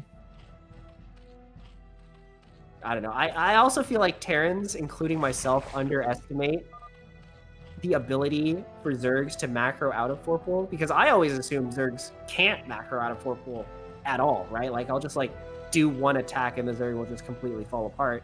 Yeah. But no, there is like some play there, and Zergs can definitely come back from it, right? Yeah, as long as you get enough damage in some fashion, it can happen. But typically, yeah, it's very rare that you see a 4-pool game go the distance. Is this a 9-pool? Yes, this is a 9-pool. So it's going to be 9-pool, no gas. So it'll be just 9-pool expand. But this is actually a really common build for Zergs to do when they feel like they're a lot stronger than their opponent, right? So I run into this a lot. Like if I had like an S-rank Zerg, it's like 2400 something, then this is really, really common. It's just 9-pool into macro because they understand like the ins and outs a little bit more. Basically the thought process is my micro is better than yours, my decision making is going to be better than yours, and I can play a build that should be a disadvantage, but because I'm better, it'll be an advantage. So you end up seeing this quite often for those reasons. Javi does in fact get the first scout, so he knows exactly what is coming. He does pull quite a number of SCVs to sort of defend this. I almost think this is more SCVs than you need, but maybe better to be safe than sorry. Yeah, I think 4 is relatively healthy, and it also allows you to kind of repair on the outside, but yeah, when it doesn't show up, it starts sending some back. I think that's a really good call. As your Marine count builds up, and you see there's no more Lings building like this, then you can start going back to mine. So Javier's actually responding pretty well so far. And there we go, 3 hatch before our gas for Kame, so it's going to be more stuff from Kame. First skill check passed for Javi. Now he gets to expand. And I think he's definitely coming into this game a little bit advantaged in terms of economy, which might be what he needs to pull out a win, right? Like if Kame does enough sort of attempts to either skill check or troll his opponents, then that's exactly how Javi can like take a win off of like a player who might otherwise like beat you every game. Yeah, for sure. We'll see how Javi kind of navigates it from here.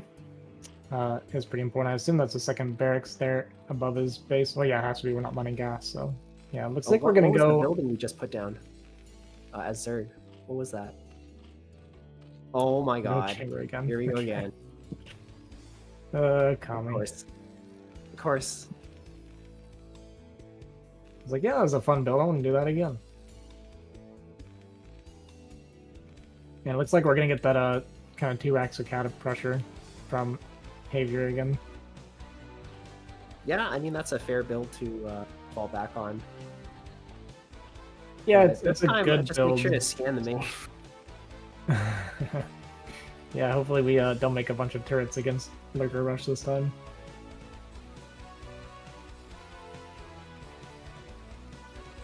Well, if you can even call it a Lurker Rush, like delayed Lurker with +1 armor. That was just a Lurker attack eventually. Yeah, I don't even know what to call it. Yeah. Lurker +1 carapace lurker style. Yeah. Yeah, we're gonna call it lurker style. I like that. I think that's a good kind of. I mean, this is I don't know about the +1 carapace, but a lot of low skilled players really like going for like 3-hatch lurker. Because even though it doesn't have like the flexibility and the micro potential of mutas, they're just like easier to use and you can get away with a lot of stuff. Feel very safe. Havior only has 1 medic here, so he shouldn't really commit to any sort of. Yeah, this pressure. is a kind of interesting, like, composition here. Like going for the fire bat instead of the medic. Yeah, it's I think not, he knows not that. recommended. Oh my gosh. Well, we do have 2 fire bats here, but they might actually die to the wings if we're not careful. Yeah. Should be able to clear that up, but in the meantime, we're not looking up here, and our medic also wasn't even. Oh my following god, where's the really through. medic? Why is it always the medic? Every single time. Yeah, little reminder there of the Artosis versus Ret series game on Dominator specifically. Actually, I don't know if you saw those, but Oof. I don't know if I saw the game on Dominator, but I did see quite a bit of that. yeah. And it looked pretty rough for our Terran boy. Alright, Ling's gonna run in here and kind of face plant in the fire bats a little bit. It's gonna clean up a decent bit of the bio, but is gonna get fully cleaned up by Havior, but not looking good for Havior right now, having all this army reset. And I think we're dropping a 3rd and maybe even a 4th base at the same time for Kame. It's got the drone up there, I think. Even though like Havior didn't do quite like as much damage as maybe we'd hope, like it still forced like a good amount of units out of the Zerg. And we did actually just throw almost all of it away, and in like trading for like what, like 2 Marines and 2 fire bats or something. Like that was not good for Zerg. Yeah, the trade wasn't great for Zerg. He did have access to a lot of larvae, so the drone count should be really healthy, I would imagine, between his 2 bases. But yeah, he's definitely not ahead like he was in that first game after kind of this early game exchange. But we'll see how he carries that into the later parts of the game. Zerg is, in fact, double expanding, so that is quite scary, and it's going to put some pressure on the Terran to try and deal with that. And because we're going for lurkers, I don't know, it might be hard for Javi to try and break any kind of position, especially since he doesn't have vessels quite yet. Yeah, it's kind of unbreakable until vessels, right? Like you can do some pressure with tanks and scans and stuff, but without vessels, yeah, you're not really going to break through anything. And I'd say one thing that's going really well for Havior in this game compared to the first is we identified what we were dealing with and we didn't make a bunch of turrets, right? This is a pretty big boon compared to the first game. Yeah, big improvement, big improvement. +1 is already +1 carapace has now finished for the Zerg player, so we're gonna see some pretty tanky lings, some pretty tanky lurkers.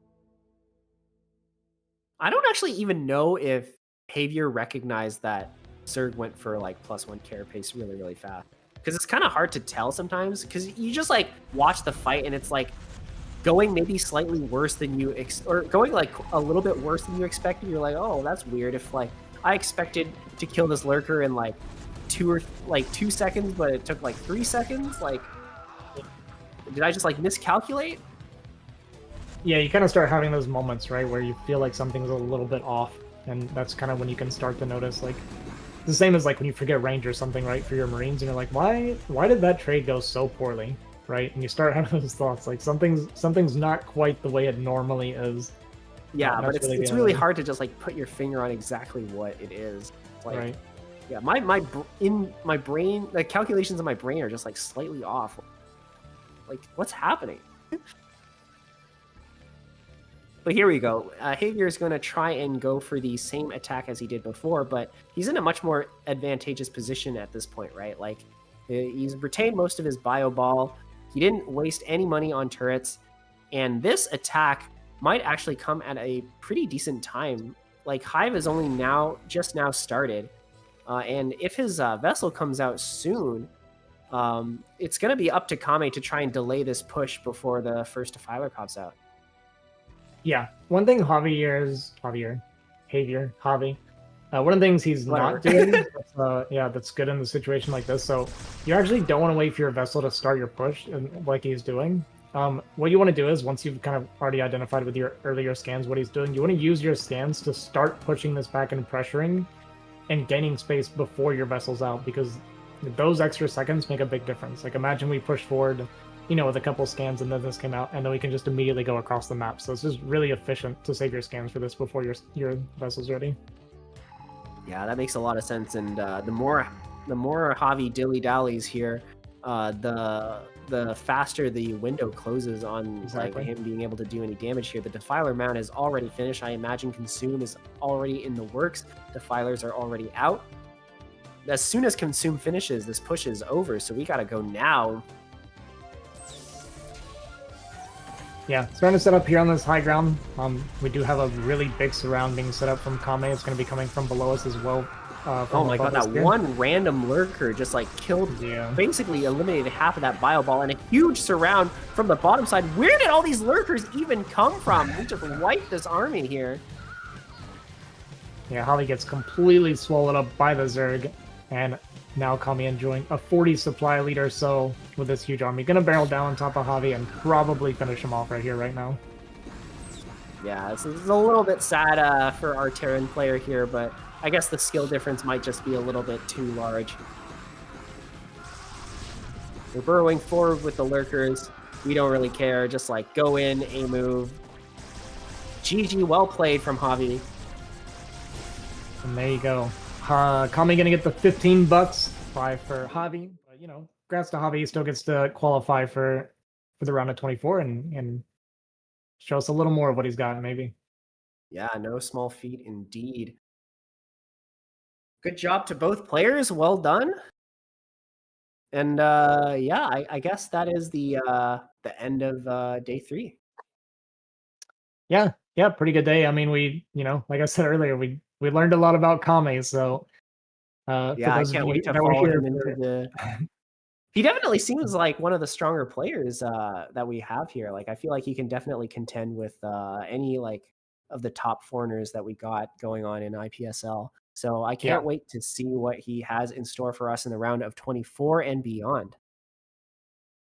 Yeah, and I guess we'll get to see those matchups tonight, right? So those groups are going to be going out, so we'll be able to see a little bit later who everybody is going to be going up against. So that'll be pretty cool too, to kind of get that preemptive insight on what we got looking forward here.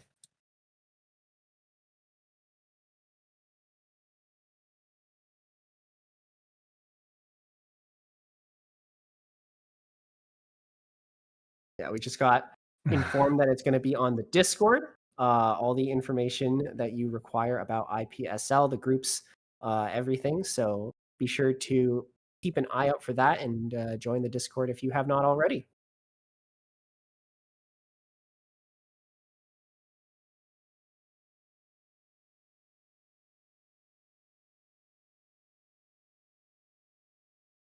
All right. Looks like that's going to do it for us here, guys. I hope you guys enjoyed the cast and enjoyed the games. Rice, how you got any last thing to say here before we sign off? No, not really. I want to thank the players for participating, and of course, big shout out to Aaron for putting all of this together and being our production and observer behind the scenes. Yeah, we saw some great StarCraft today, and I can't wait to see what comes next in the International Platinum Star League. All right. Thanks for watching, everybody. I appreciate it, and we'll catch you guys next time. Peace. Yeah. Thank you, guys.